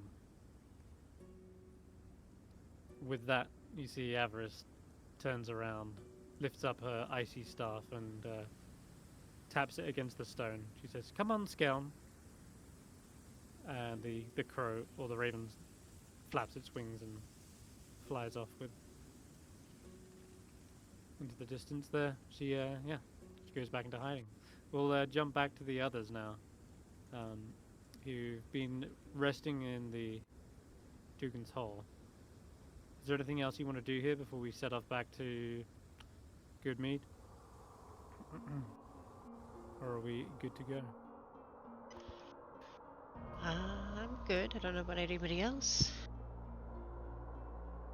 Yeah. Just eager to get out of good. this place. That gives me the creeps. To go back and collect Alright. town. In that case, then, boots attuned. You guys can head back to Goodmead. When you arrive, I'm pretty sure you left, is it the two people from the mountain are here, aren't they? From Geldenskern. You got Perilou, and you got Garrett. In East Haven. Oh, in Easthaven, right, sure. Yeah, because we have to go back to East Haven to get the first part of Cauldron. Gotcha. Said we'd be back. So you... Goodmead, then, you've stayed there. How long do you stay in Goodmead? Is there any reason to What do you have ideas? What time did we get there? I mean, because we did the ceremony, then we traveled, then we fought wolves, then we traveled. Then, you know, there was the episode 607. So, I mean, is it early afternoon, mid afternoon, What time did you wake evening? up? I don't know that we specified. I mean, we went to bed probably not which case we'd say ridiculously 8. late, so yeah, probably like 7, 8. We'd probably wake up, I guess. Okay. So then you spend an hour doing the ritual, and then an hour traveling. So that's 10. And then you got to Dugan's Hole to Goodmead is... That's like 4 hours, but if you're on your axe speaks, it's only 2. So that comes to 12. And you spend an hour doing a short rest. So it's about 1 p.m. by the time you arrive at Goodmead. And if you travel from Goodmead to East Haven, that's not as far as what you think. Probably another 2 hours. Okay. So that'll leave you about 3 o'clock. 4, 3, 4. 3, 4, yeah. 7 then?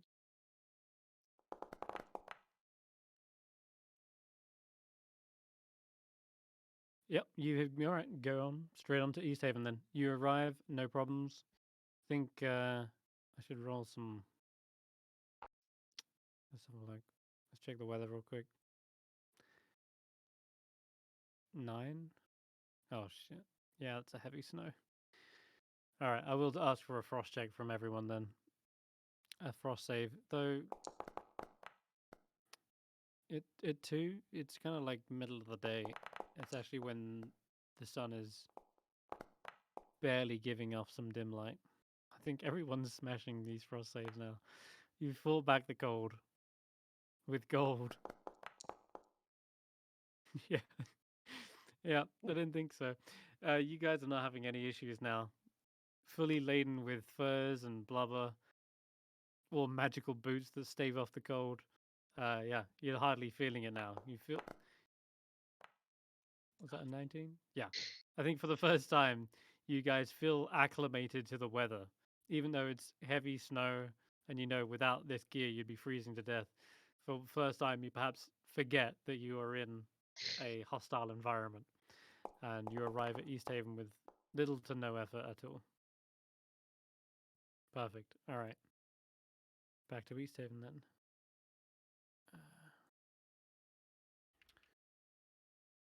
Here you Collect go. our gold, collect our cargo. Escort Yep, collect missions. gold. Well, yeah, collect your gold, you say. Okay, cool. So, as you're arriving into East Haven, it seems as though everything is as it should be. That is until you arrive at the town hall, where you're expecting to find Imdra and get your gold.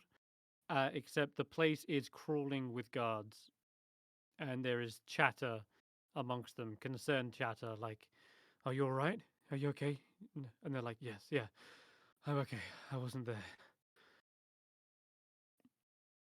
And other people are like, "I just arrived on the scene. What happened? Like, I heard you needed reinforcements." And there's just this constant chatter amongst the guard,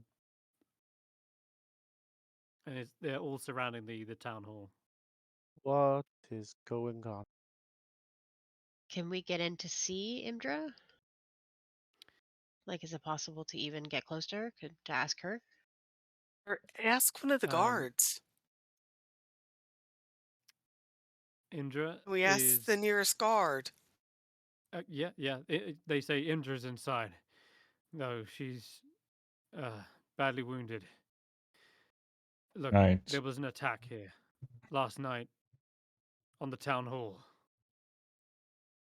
and no one saw it coming. Attacked by They who or what? Those damn invisible dwarves, or at least we think they were. Could have been others. I'm not. Hold on. We need to speak to Imra about this. Right. Let's go They speak to lead you in. Imdra. Okay. That's what one of them's guessing. He doesn't even know himself. He just says, like, "I bet it's those damn invisible dwarves. They already tried to attack us once before." Why would they come back Oh, if you've no shadowing? You come for good the point. cauldron? That we jump cut exactly to the chamber where you place the cauldron, now empty, and there is the signs of battle. You can see like broken swords. The door that was barricading it is off its hinges, and there is blood splatters on the floor as well, and the cauldron is missing. Imdra is there nursing a wound, and you see perhaps like a cleric of Tempers trying to like magically heal their wound. And as she sees you guys all enter into the room, she's like, "I'm fine. That'll do. That'll do."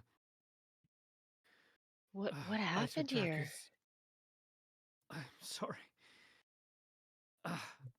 Like, there were too many of them. They knew exactly where it was hidden somehow. Ah, fuck. Is it? Several of us died trying to defend it. Was it the Dwarga again? No. I don't know who they were or how they knew. But we managed to fend off a few of them. But Okay. Would you like to say who or what they were? they were humanoids. I don't know who they were working for. Kind of a mixture, really. There was a half-elf, human,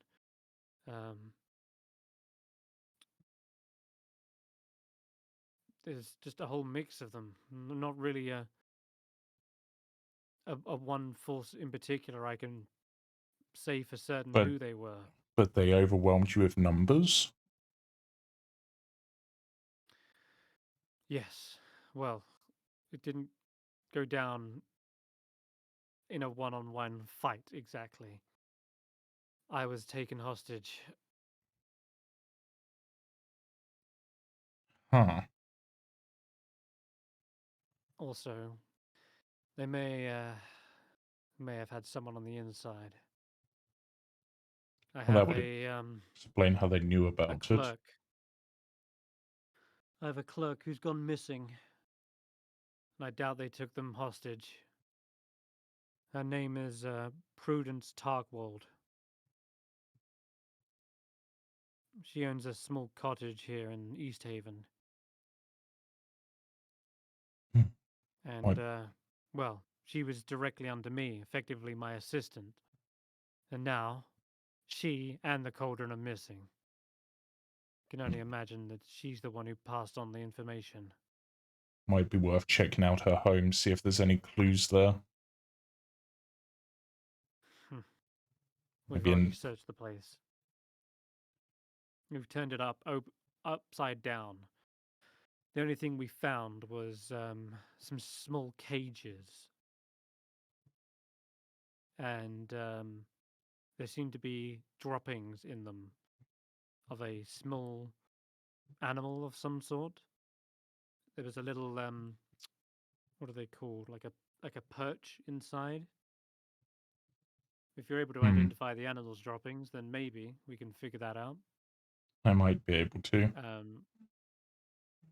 Yeah, someone can roll either animal handling check or a nature check. It'd probably be animal. That's probably nature more like, because you're not actually handling the animal. I guess I'll try the nature. I wish it was the animal handling, but Oh, shit, natural 20. I don't know a Hold lot on, about nature, but I happen to recognize it right away. Why? You recognize. Oh. I'll tell you why you recognize these, because these animals serve as excellent messengers, and you probably remember your captain using a few of them. Because you recognize the droppings, because you were the one who had to sweep up the decks every time it went flying around and shit everywhere. These are flying snakes, and Yeah. they are normally quite exotic and rare, though they can be brought into colder and climates and used. But yeah, they're normally found in remote jungles, but tribes, people, and certain circles, nefarious circles, have definitely used them as like little messengers. They will like attach scrolls and deliver them. Like wrap them messenger in their pigeons, coils. but snakes. Yeah, it's quite cool. You can actually wrap the scroll over their scales, like over their coils. Tracking I a will flying share this with the creature. group. Yeah. I hope Tracking a nobody has a flying thing about fish. snakes. No. They're just another animal at the end of the day. Well, But people get funny about them. You'd be surprised. flying snake would be hard to track, but there can't be a lot of people who use them. But, yes, I was taken hostage. The guards in the hall were told to drop their weapons and surrender without a fight. But as soon as I realized what they came here for, I tried to stop them in here, in the cauldron's room. But at that point, we were surrounded, disarmed, and outnumbered. They killed a couple of us and made off with the cauldron. They have a sled. They must have used an axe beak to drag it. Any idea Right, what you said direction they went? Humans and half-elves? Yes, there were a mixture of different races. There's a halfling, several humans, and a half-elf. They dragged it west. That's all I can tell. When did But the attack I'm happen? sure any snow. This was last night. Mm-hmm. Unfortunately, any tracks they've left have likely been obliterated by the snow and the wind. True, but if blizzard they're rolled going in. that way, they're probably going to have at least had to stop off at Bryn Shanter, and that's not exactly the easiest thing to hide. Unless they skip the towns together, we might be able to catch wind of their trail through talking. Well, not to be like that guy or anything, but as a person of business, we sold an object and we came to collect the money. Yes, I am aware. But we still owe you. Of course, we have a bit of our hands full at the moment. We have injured, a couple dead. Hmm. This is clearly more than a simple monetary exchange at this point.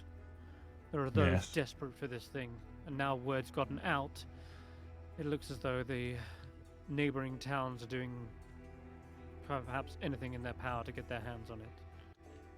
Honestly, making at any this point, accusations considering their attitudes, my initial eyes would go towards Targos. But that might just be because I'm a bit bitter because they wouldn't let us in. Could be any of the towns. Anybody would be desperate to get it. We should have thought of that. True, but it's not like we made it obvious what it was, so clearly this person must have connections. Faith pipes up and mentions, well, it can't be Goodmead or Dugan's Hole. No, we We've would have just come seen it. back from there. Yeah, so that rules We'll out rule too. those two out. And it seems unlikely it would be either of the cares because, well, one of them is mostly decent and the other one, I think, pretty much half the people there are here. At least anyone of import. But did the attackers have any kind of like heraldry or symbols on them which might indicate like if they belong to like a united group? No, they seem to be wearing no obvious emblem or sign. They didn't advertise who they were working for, of course. They were clearly professionals. They knew to get in, get the job done, and get out. I'm just gonna... If we'd just picked off one of them, maybe we could have questioned them. Geist, just as a purely out of nowhere sort of thing, mostly because he doesn't like the guy, will give a brief description of Logan Ninefingers and see if any of them look like him. Because he's obviously belongs to like a thievery group, so... That's very true, actually. Okay, certainly, you give the description. I'll see if they can roll Perception check. I'll have Imdra roll one as well, separately. Well, they weren't exactly showing their faces off. It's hard to also determine with the amount of cold weather clothing people were bunged up in, but someone maybe like that. They certainly looked like a bunch of thugs, you know, scars here, you know, rough and tumble types. Could match your description, but Yeah, I didn't get a good look at them. that's fair enough. It's pretty sure that he belonged to at least some group that likes to steal, but to be honest, this seems maybe a bit too rough to be his MO. At least him personally. I don't know about the rest of his group, but well, The ones who did get a look at their faces paid the price. It seems they didn't want to leave any witnesses. that speaks So of professionals. Besides searching the clerk's house, what have you done to try and, well, follow up on this? As I say, I don't want to make any accusations right now, but Geist may be correct. We've always had a fierce rivalry with neighboring towns such as Targos, but my plan is to bring this up during the council meeting that is due this week. I will get a good questioning in then. One of my clerics has agreed that we will cast a zone of truth on the council meeting. That way we can truly get to the bottom of this. Till then, I can't make any rash decisions. You understand? Yeah, speaking of... As a cleric yourself, perhaps you could aid in such an endeavor. Well, I mean, I can cast a zone of truth, but not right now. But Right. what do you need me for? Just to be on hand? I just feel like if you guys had been in town, then we could have thwarted their plans. But it's too late now. What's done is done. I apologize. Security wasn't able to hold their ground, but as I said, I wasn't expecting a betrayal from the inside. How do you know it was a betrayal from the inside? Did they have keys? You said they just knew where to look, right? Anything Prudence else? is my personal clerk. Yes, she knows the town hall. She has a key to the exterior, not for this vault itself. But she knew where I would be, where the guards when the guards would be off, you know, changing shift. She knew the exact moment to strike. And the fact she's not here anymore, well, it doesn't paint her in a particularly good light. I have There's very no strong chance she reason to could have been believe taken she as a was here. hostage too? With the evidence we found of these flying snakes you put it, if she was using them as messengers, then that's all the proof we need, that she was clearly in cahoots with some other organization. I admit that the messenger snakes doesn't look good.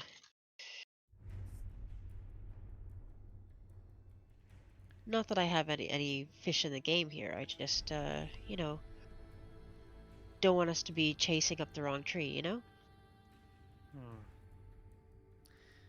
And lastly, the cherry on top, getting to know her, she often did say that she had family in Targos.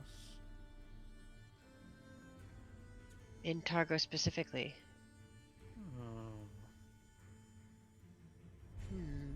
Well, that's certainly a strong hint in that direction, isn't it? guess I'm stuck on the whole snake thing. How on earth are they surviving in this weather? Is that? Well, Are they magical or? I think they all wear tiny little snake suit. Bundle up. yeah, they give them little, The little snuggies. blubber coats? Yeah. Yep. And it's a small snake, so you don't need much fur lining, right? And they're only going from one town to another. They can cross that distance in like, an hour or so. And then they're back into a warm little cage. So yeah, they're not being used as like an adventuring companion, but just a quick go-between. But certainly during a blizzard, that would make it impossible for them to fly. They'd have to get a, pick between time. Alright. Okay, so Icewind Trekkers, what are you going to do now on this unfortunate series of events? Seems you're not going to get your payment, but more and more things keep pointing you toward Targos. Yes, that they Targos, the do. place we can't get into. I mean, we're gonna Well, go there we anyway could- because the ice climber. Yes, we couldn't get in there previously, but now it should be possible. They've got Out- less. Yeah, you've got, Out of the room, like when Imdra's not there, I'm just like, maybe selling the cauldron to her was a bad idea. I mean, we gave a product, and she didn't pay up, and then she lost the product, and then she still didn't pay up, even though it was her fault. And now we have no cauldron, no money, Exactly. So no idea where to get any of it. So clearly she can't be trusted to keep her half of the bargain, regardless of whether we find the cauldron again or not. Well, she's the most trustworthy person. Well, trustworthy 10-towner that we know. And she's also the only one who's got a militia to protect it, even if the militia Did a couldn't shit job. protect it. Yeah. Yeah, the more I say it, the worse it seems. I mean, she even said herself that she charged down here after knowing what they were going for in a prison, and didn't think, maybe I should just lock them in with the cauldron. Instead, she is charged being held down. hostage.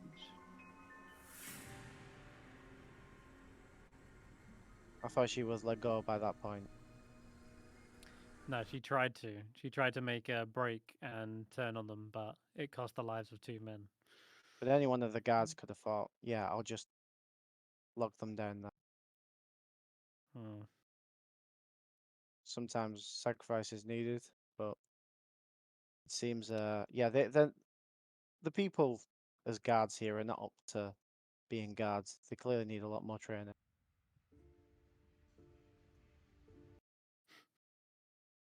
Well, do we help them? Do we go to Targos? Well, we have mean- multiple reasons to go to Targos, and I suppose if they're not going Yeah. to pay up, then we can just either get it and keep it for ourselves or sell it on to someone else.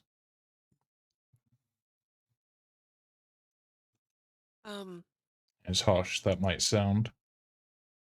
Is anyone as exhausted as I am? Because I would like to have a stay the night and start in the morning if that's okay. That's probably best. I'm okay with that. I mean, it I mean, what means, else but are we gonna do? yeah, I mean, it means potentially losing part of the trail, but I don't think we have much choice. If we're not at fighting fit, we're not going to be much use doing it, so. I mean, Also, the Axe Beaks could probably use a rest after all they've been through as well. I mean, we kind of have an idea that it's going to Targos, so Hmm. I think the best trail we're gonna get is asking in Bryn Shander if they've seen a cauldron go by. But we kind of have an idea, so I guess we're not collecting the money, but we should collect our escortees and Mhm. take them along. All right. You collect up But Garrett. I think we're gonna have a rest. Sure thing. All right. You can, if you're here in East Haven for a day, then sure, go ahead. You can all click a long rest. Ooh. We'll skip over to the next day. I have no exhaustion. It's been so long. Hooray! Are you, Yay! Ashanti, are you exhausted still or no? I have a level of exhaustion. Just one? Yeah. Okay. That's why I wanted a We're long good. rest. Yeah. So One level is not I'm too bad. better. You can get rid of that with lesser restoration. Oh yeah. Ooh. I don't I have done less. that I should have done that before we slept. I had one spell left. Well, you didn't have it prepared at that time, so I That's true. did, you, and I had a second level spell slot remaining. You had lesser you can get restoration. lesser restoration. Oh shit, you can. I have lesser restoration. Yes, Okay. You had a spell slot left. I had one second level spell left. Yeah, I used all my first levels, but I had one second level left. Would you like to? Yeah. All right. In that case, you can go to 0, Ashanti. Thank you so much. I really appreciate that. So I'm the cleric. So who's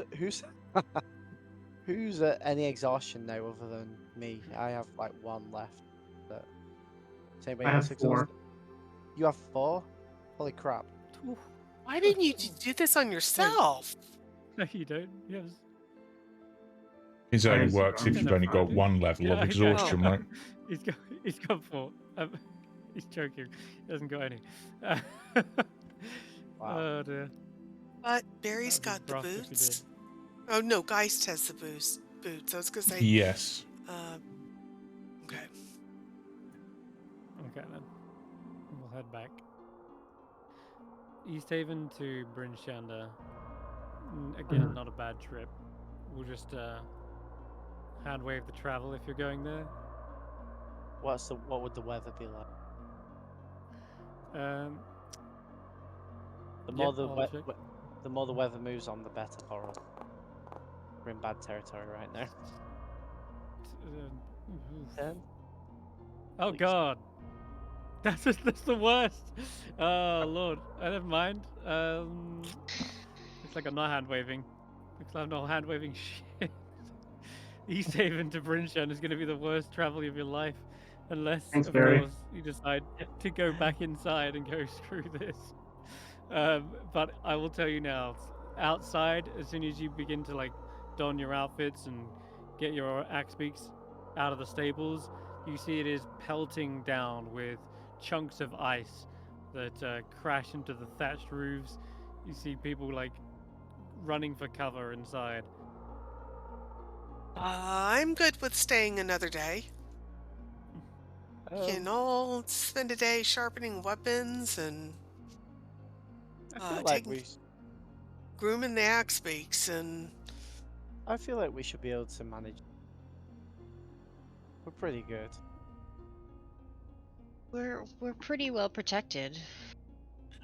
Is getting lost a danger, do you think, or is we just worried about the cold? I think Because we know our way through pathwise enough that we could. so We've been there back and forth enough. okay, the 2 people we're escorting, how are they going to be able to survive it? I mean, there's no point in escorting them to their deaths and getting no reward. That is also a fair point. You got someone on a stretcher with like 6 levels of exhaustion. Oh, that guy. Oh, wait, he's not rested. He's not rested them by now. Not all of He them. went from 10 to 9 to 6. Oh. Yeah, he was on like one level from death. So being on 6 is a drastic improvement on his health since Yeah. last time. We have to wait then if we want to take them with us.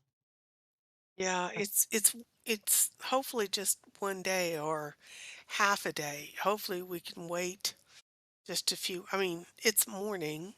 We've had a good breakfast. You know, there's probably things we can all stand to do. Um, Hmm. Sharpen weapons, repack backpacks. I, you know, Do you think you could Yeah. send? Okay. Do you think you could send some animals out into like Denicia, see if they can find any more treasure? I mean, Any I more, might should I as well say? if we're just going to Any? wait here for the day. Beginning of a no. Well, I've already used one. I've got the reindeer, right? No, we just had a long rest, so that was I can. yesterday. Yeah, I can. If we are we staying here, then is that the decision? At least until the Looks weather like breaks. I mean, if it breaks in a couple of hours, we can head out. Right. I In just which don't think we case, should head out I right guess now in the let's season. see what animals we get today. That wasn't the roll on the table. This is the roll on the table. Roll number Wait, the bag one. of tricks is worth that much? Holy crap! Whoa, I can send a fish into the lake. that's true. Um, Uh, I get to re-roll that because it's the same thing. The goat, no use in a lake, no, no, it's not going to help. and a reindeer. Rain. Well, it looks like I'm It's not having a gonna do it either. fish. I'm having a fish scout the lake. Okay, sure. Or roll ignore. a d100. Doesn't look like it's found anything swimming around. No, But when it returns, the knucklehead trow's like exhausted from swimming around trying to find as much as they can. I got it thinking it's a real one. Yeah, And it you disappears. got it. I'm like, oh Sure. shit, it's that one. You can also roll a d100. Oh no, I didn't think it would actually have anything in it because they're fake. Okay. I Well, think it's a real one. I got it and then realizes it it just turns into disappears. fluff. just fuzzy inside. Yeah, I'm like, oh god damn it. It's just full of stuffing. Barritomus, did you decide how you're going to carve the winter wolf skulls? Or how you're going to decorate them? Oh, that's what I could do yeah. today. But I could put Did I the get gems on. Ooh. I Could know use something some we of the- can do whilst we're in town. Thinking about it. It's been a couple of days. We could go see how the blacksmith's doing with the Shardlin. Ooh, Oh. good point. I attach a And glass unicorn horn onto one of the wolf skulls. I need to roll for that. Oh dear. I don't think that's good. That's not. Yeah, you can visit the blacksmith if you'd like. Yeah, why not? Sure. He's gone. He's gone mad. Okay. So you head over to the blacksmith. He's the friendly dwarf fellow who he was hammering away last time you met him. Gave him quite a big supply of Shardlin, last I recall. Yes. Yeah. Okay. So wait a minute. Was this in the East Haven? Oh, it was. Yeah, the red. Ruoden's armory, wasn't it? Yeah. Yeah. Okay. So, old Roden. You arrive at the small little outlet. You can see that as you enter into the shop, there appears to be the place is in a disarray. like where there were once some beautiful displays of dwarven blacksmithing, they seem to be like toppled over. Racks have been kind of swept, and you can see the barrel of weapons has been tipped over and spilt across the floor. There seem to be some serious dents in one of the stone walls as well. Like almost as if someone's taken a weapon to it and just started hacking at the wall. One of the reinforced windows is smashed. This place looks like it's been ransacked, effectively, and yet you can still hear the hammering within the forge. Someone's here, someone's working. And the wind has kind of like blown in. And it's freezing cold inside here. Probably not by the forge, but at least in the shop section, before you head down into the stairs, it's deathly cold. Hmm. You gotta go to Phoenix. Hello, anyone here? You hear the hammering suddenly stop.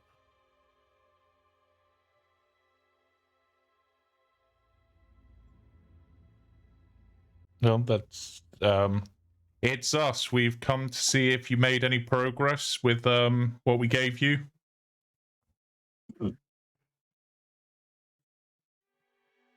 It's not finished yet. But- Come back later. Okay, you're managing to make good progress with it though, right? Insight check. Yeah, go ahead. Roll an insight check. Yeah, I'm also going to do that. My rolls back to not having negatives on. He was way friendlier before, guys. You figure he is now clearly either frustrated with something or he's just having a bad day. But he sounded incredibly aggressive with that. And with the signs of damage all around, you predict that he might be the source of said frustrations. Think we should go check on him. Maybe. I mean, It sounds fine to me. he said to leave him. I mean, it might just be that the shuttling has got him a bit, but I think the Charlon's got him more than a bit. yeah. What? I mean, Unless- Barry, if you want to go in there, dwarf to dwarf, that might work. Yeah, I mean, there's no harm in checking on him unless he attacks us, and then. But Yeah. then again, he did just ask us to leave, so I don't know if we have any right to go intruding. I was just saying a friendly hello, checking up on our goods. It's a bit rude of him to not say hello to customers. So Sure, you can go down. I'll tiptoe in, just. I'll... You tiptoe in. Give me a stealth check. Not the words I meant to say, but. Not bad. Okay. You are able to sneak down when the hammering resumes, using that as an opportunity to sort of mask your footfalls. Kind of like tiptoe as the clang, clang, clang, clang of the hammer striking the anvil. And you get down to the bottom, and you see that he is crafting, as you ordered, the Chardlin daggers. And I believe you also ordered a Chardlin throwing axe. Was that a hand axe? What did we request? I know there was a dagger and some arrows. I remember Yaz put in chat that she wanted one of Eve's swords tipped with it as well. Tipped with it. Okay, yeah. Or So- a short sword tipped with it. I don't remember the other things. I know Ashanti didn't want to give up her halberd, but I can't remember if I asked for an axe, kind of as a backup weapon. And 607 was trying to get a wand, I think. Yep, Right. that's Gotcha. correct. Okay, so He has crafted the dagger. He has crafted an arrow, but he is seemingly working on what maybe is the wand.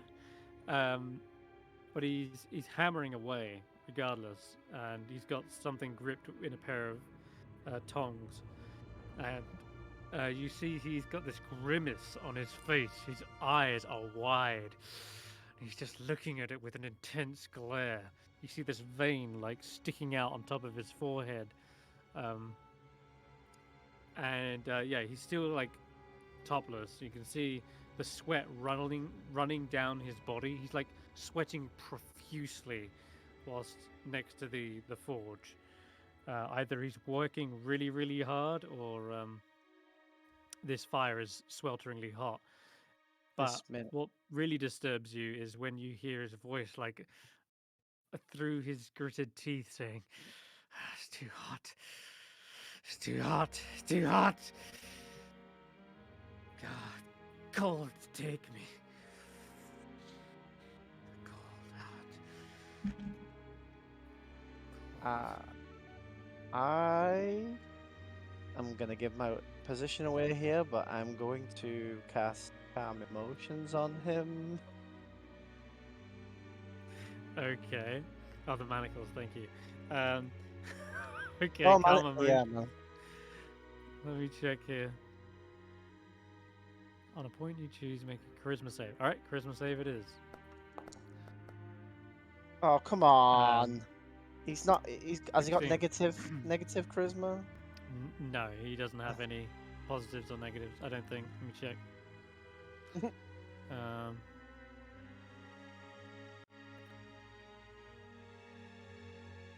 I mean, with his Okay, attitude, he what's didn't the seem very DC? charismatic. Yeah, Your yeah, DC? 13 at the moment. Okay, yeah, then he passes. Yeah, he does. You do give yourself away with this, right? Because You're verbal, yep. it's not a subtle spell. Yep, alright. No. So he's working away really intensely on this job, and suddenly he hears someone down here in his forge with him, and with a flinch, he suddenly grabs one of the nearby weapons, we'll say the Chardalin dagger, and turns and says, "Ah, you bastard!" and throws it in your direction. This Chardalin dagger comes hurling towards you. I need you to, well, let's see, what is your AC? 15. 15? Okay. I'm gonna roll. We'll add his strength to this. And he's proficient in daggers, so... Cool, you're lucky. There is a clang right next to your head as the dagger impacts the forge wall. The Chardalin shatters as well into pieces. And he says, "Ah, what are you doing this? Sneaking up on me like that." We could hear that it was affecting you, and you don't look No, like it's you're. just You're it's not in a just good bloody spot. hard work, is what it is. No, we've I'm we've fine. seen It's just too hot down here.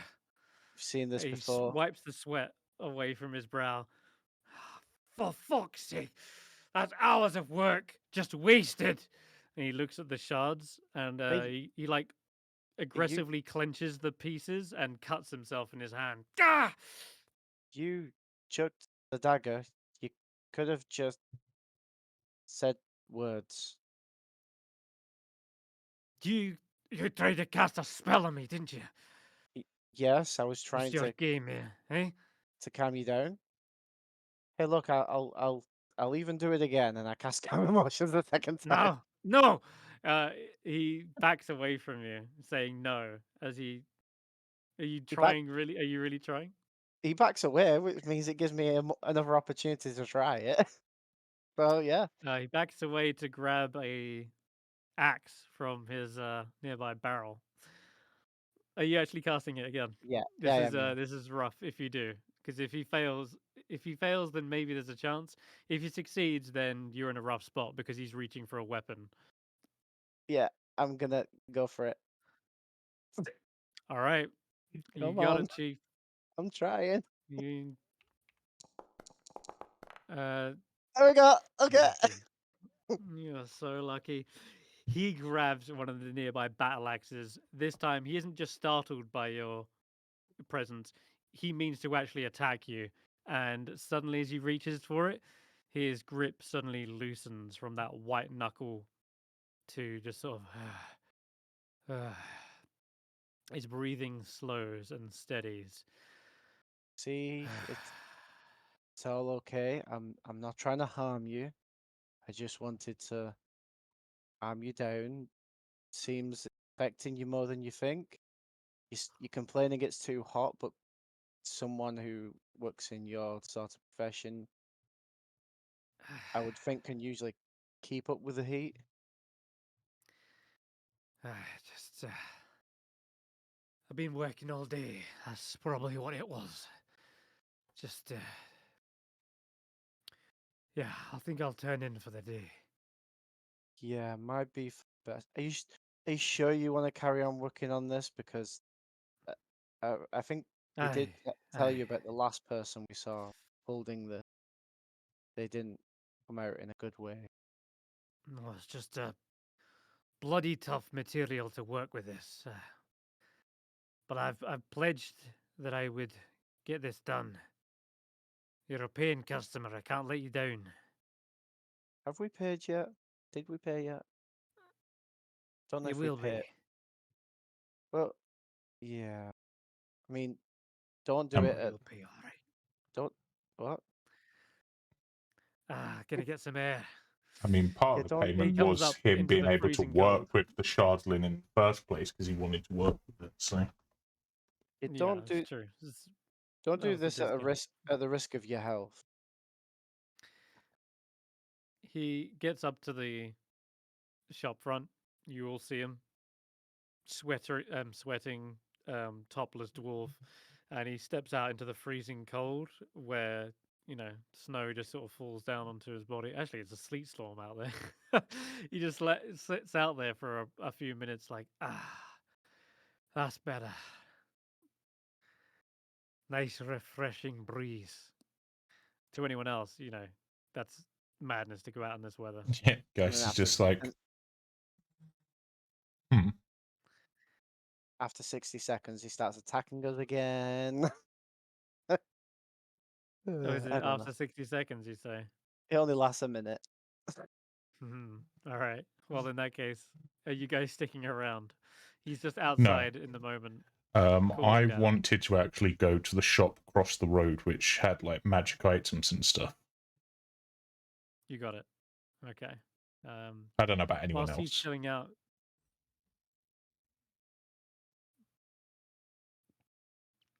Go on. No? Okay.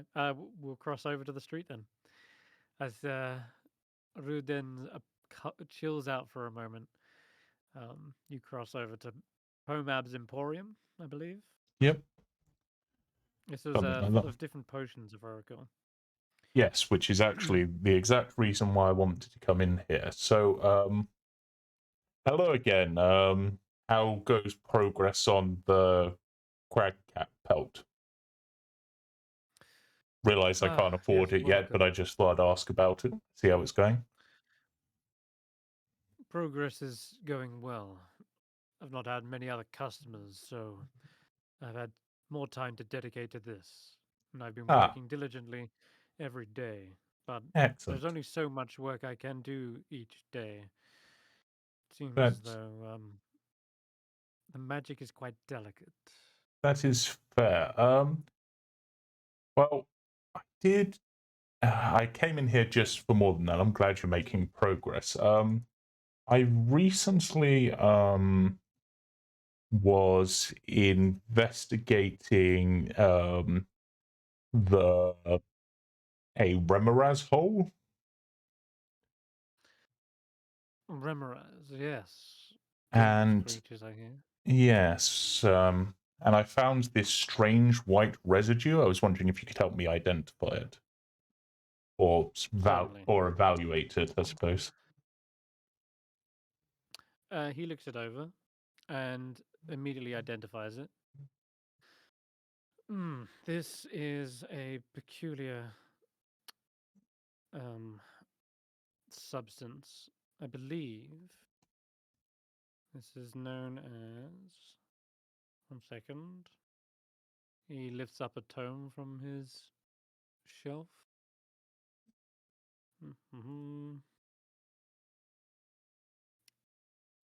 Yes, this is known as Thrym. It's a secretion that Remoras are known to exude in small quantities shortly Okay. before they give birth. Okay. That's sort of terrifying that one was giving birth, but yeah. Well, you're in luck. I suppose we could mix it with some alchemical reagents to craft a sort of a potion of sorts. A useful concoction in this weather, I can tell you. It can be crafted, a potion of cold resistance can be crafted with this. Oh, that is useful. By itself, just out of curiosity, how much is this Thrym worth? A bottle of Thrym is valuable indeed. A rare reagent, as you might imagine, even more difficult to acquire. Both it being a subterranean creature and it being incredibly dangerous, especially if it is a mother protecting her young. This sells for anywhere between 150 to 250 gold pieces. Huh. Well, did anyone come into the shop with me? I don't know if anyone did. They can if they wanted to. Yeah, I wouldn't have I, stuck it out. I'm back with the animals, playing with Okay. beds. Keeping them sheltered. Okay, Hulla 607. How will you come into the magic shop? Sure. I'm always curious about magic stuff. Want to see what's what. Okay, so I sort of look to the party and I'm just like, well,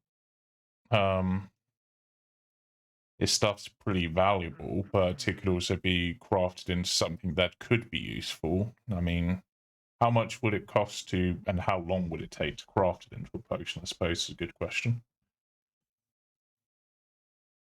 That is a good question, especially when I'm already kind of working on your pelts. Potion of cold resistance. That is, I'm not so sure actually. I think crafting potions takes less time than magical items. Yeah, but still but lengthy process. it's still some time. Like like maybe 16 days or something. I think a potion of cold resistance is uncommon, so it's about 16 days. In which case, as we're probably not going to get a chance to, at least not for a while, we just want to sell it and use the money for other things. I'm okay with just selling it. How long does a potion of cold resistance last for anyway? An hour. Yeah, I feel like we could use that money.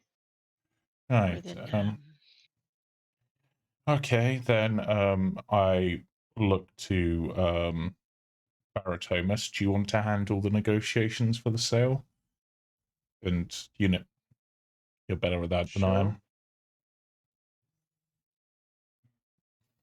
Potions of cold resistance, is it?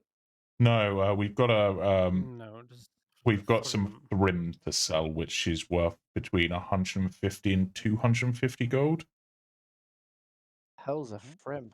It's a secretion from the Remoras that I found in the tunnel. So it's because of the fact it's from a Remoras in general makes it valuable, because who the hell messes with a Remoras? But yeah. I will explain about how we came across a massive mammoth who told us an elaborate story about this giant worm-like creature, and try and sell the story as I do. Sure, roll a persuasion check. Yeah.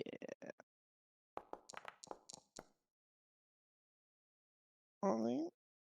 Add your It seems D4 this to it shopkeeper is less. or guidance. Oh yeah. Am I getting guidance? If Hulla's there, yeah. Oh, it's Hulla there. I'm pretty sure Oh, Hulla okay. said they were there. Oh, Nope. there it is. There you go. What? 4 18. it is. 18, yeah, okay. Well, Pomab is less interested about the story and more about, you know, the intricacies of the actual substance itself. Well,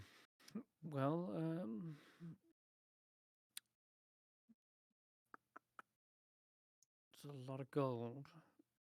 And then you can I'll have potentially to, craft. empty Then you the can coffers. and then you can potentially craft it into your own potion of cold resistance to sell on, which will be worth much more, I'm sure. That is very true. It's just sort of I've got my hands full at the moment. But I suppose I can take it off your hands.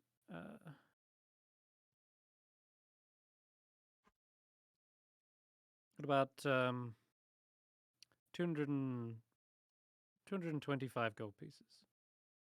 Sound good? 235. Wow, you're great negotiating. 230. Deal. Meet in the middle. A pleasure then. Okay. 230 gold to split. Yep. I do have an idea what to use 200 of it for. Considering we're going to be doing Okay. like some big the insulated shelter. That's what I thought, yeah. Because that when we're doing Totally. the long travel up to Revel's End or to others, that's a +10 to cold checks whilst we're out at like midnight in the cold. Yeah, I like that idea. It's 200 gold, is it? Yeah. And we've got For some reason, I one thought it was more than that. and we've got one insulate. Do we have one or two-person ones? I remember having a tent and an insulated one, but I can't remember if we had 2 insulated ones or not. I've got an insulated 2-person on my sheet, and Labris has a normal 2-person on their sheet. But I don't know if anyone else We is never holding got one. a second. We never got a second two insulated one. No, I don't Okay. I've have got an one. insulated tent on my Oh, dear. on my inventory. Okay, so that gives Insulated us tent Two worth then. 50 GP. that gives us 2 insulated tents, but I mean, as a party, we've obviously got the 5 of us plus Faith plus the axe beaks And yeah, and bits, of course. So Eve's animal and Andy. So oh yeah, that's true. So we should probably keep the 2-person ones as well, because then we've got enough for. I suppose then we've got enough for like 7 people, and we could make like some sort of Sounds like rigged up shelter. So yeah, so then it would be 30 gold splits. Is there 5 or 6 of us with Eve? I've actually lost track of how many party members we have. 1, 2, 3, 4, 6 5, including 6. Eve, 7 including Faith. Okay, so 30 gold split 6 ways, so 5 gold each. And then Yep. I'll chuck the, if you want to chuck the insulated shelter on Labris's sheet, I guess, rather than any of us, because we'll probably be on one of the sleds or something rather than us carrying it. Okay. In fact, Cool. Mark it on your inventory. yeah, as part of that, actually, I'm also going to sell the normal 2-person tent because we don't need that as well. But that was only worth like 2 gold, I Normal think. tent. So I get like a Yeah, gold back for because- that, so I'll just put that on my sheet. Sure. And All right. yeah. Cool. Do we have an insulated shelter that we can import or drag on, or do I need to create one? No. If you could create one, please. Right, yeah. What And would then the market weight? price as well. What would the weight be for that? Let me check. Didn't have one on the table, did it? No, that only has the cost. Okay. In that case, it's probably pretty weighty then. What's the blubber? Dear. Oh yeah, then we made it. Huh. Right, cool. Let me have a look. I think we'll go with. Well- Surely somebody has like 50 Well- pounds. supplies that Ernest Shackleton took with them, so we could look it up that way. We're gonna go with 50 pounds. Okay, I'll put that on Abs's sheet for the time being, because I don't think anyone except maybe Ashanti could carry that. Sure. Okay, doke. All right. Any more shopping that people would like to do here? I'm trying to think if there's anything else in this town that was worth doing. Anyone got anything else they want to do? Because that was kind of my thing.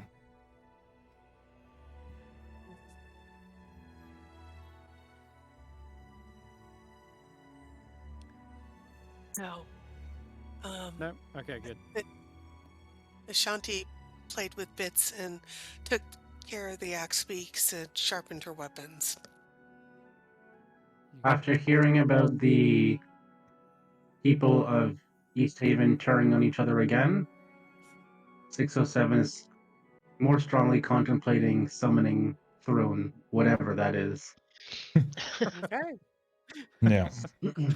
Well, I mean, yeah. suppose that's actually something worth asking. Just asking what But just- 607 just- found. Well, Hulla would like to take up Captain Imdra's offer and offer her Zone of Truth to help talk to some of the guards who were, as she puts it, like just covering everybody's back and talking to the guards who were still there left.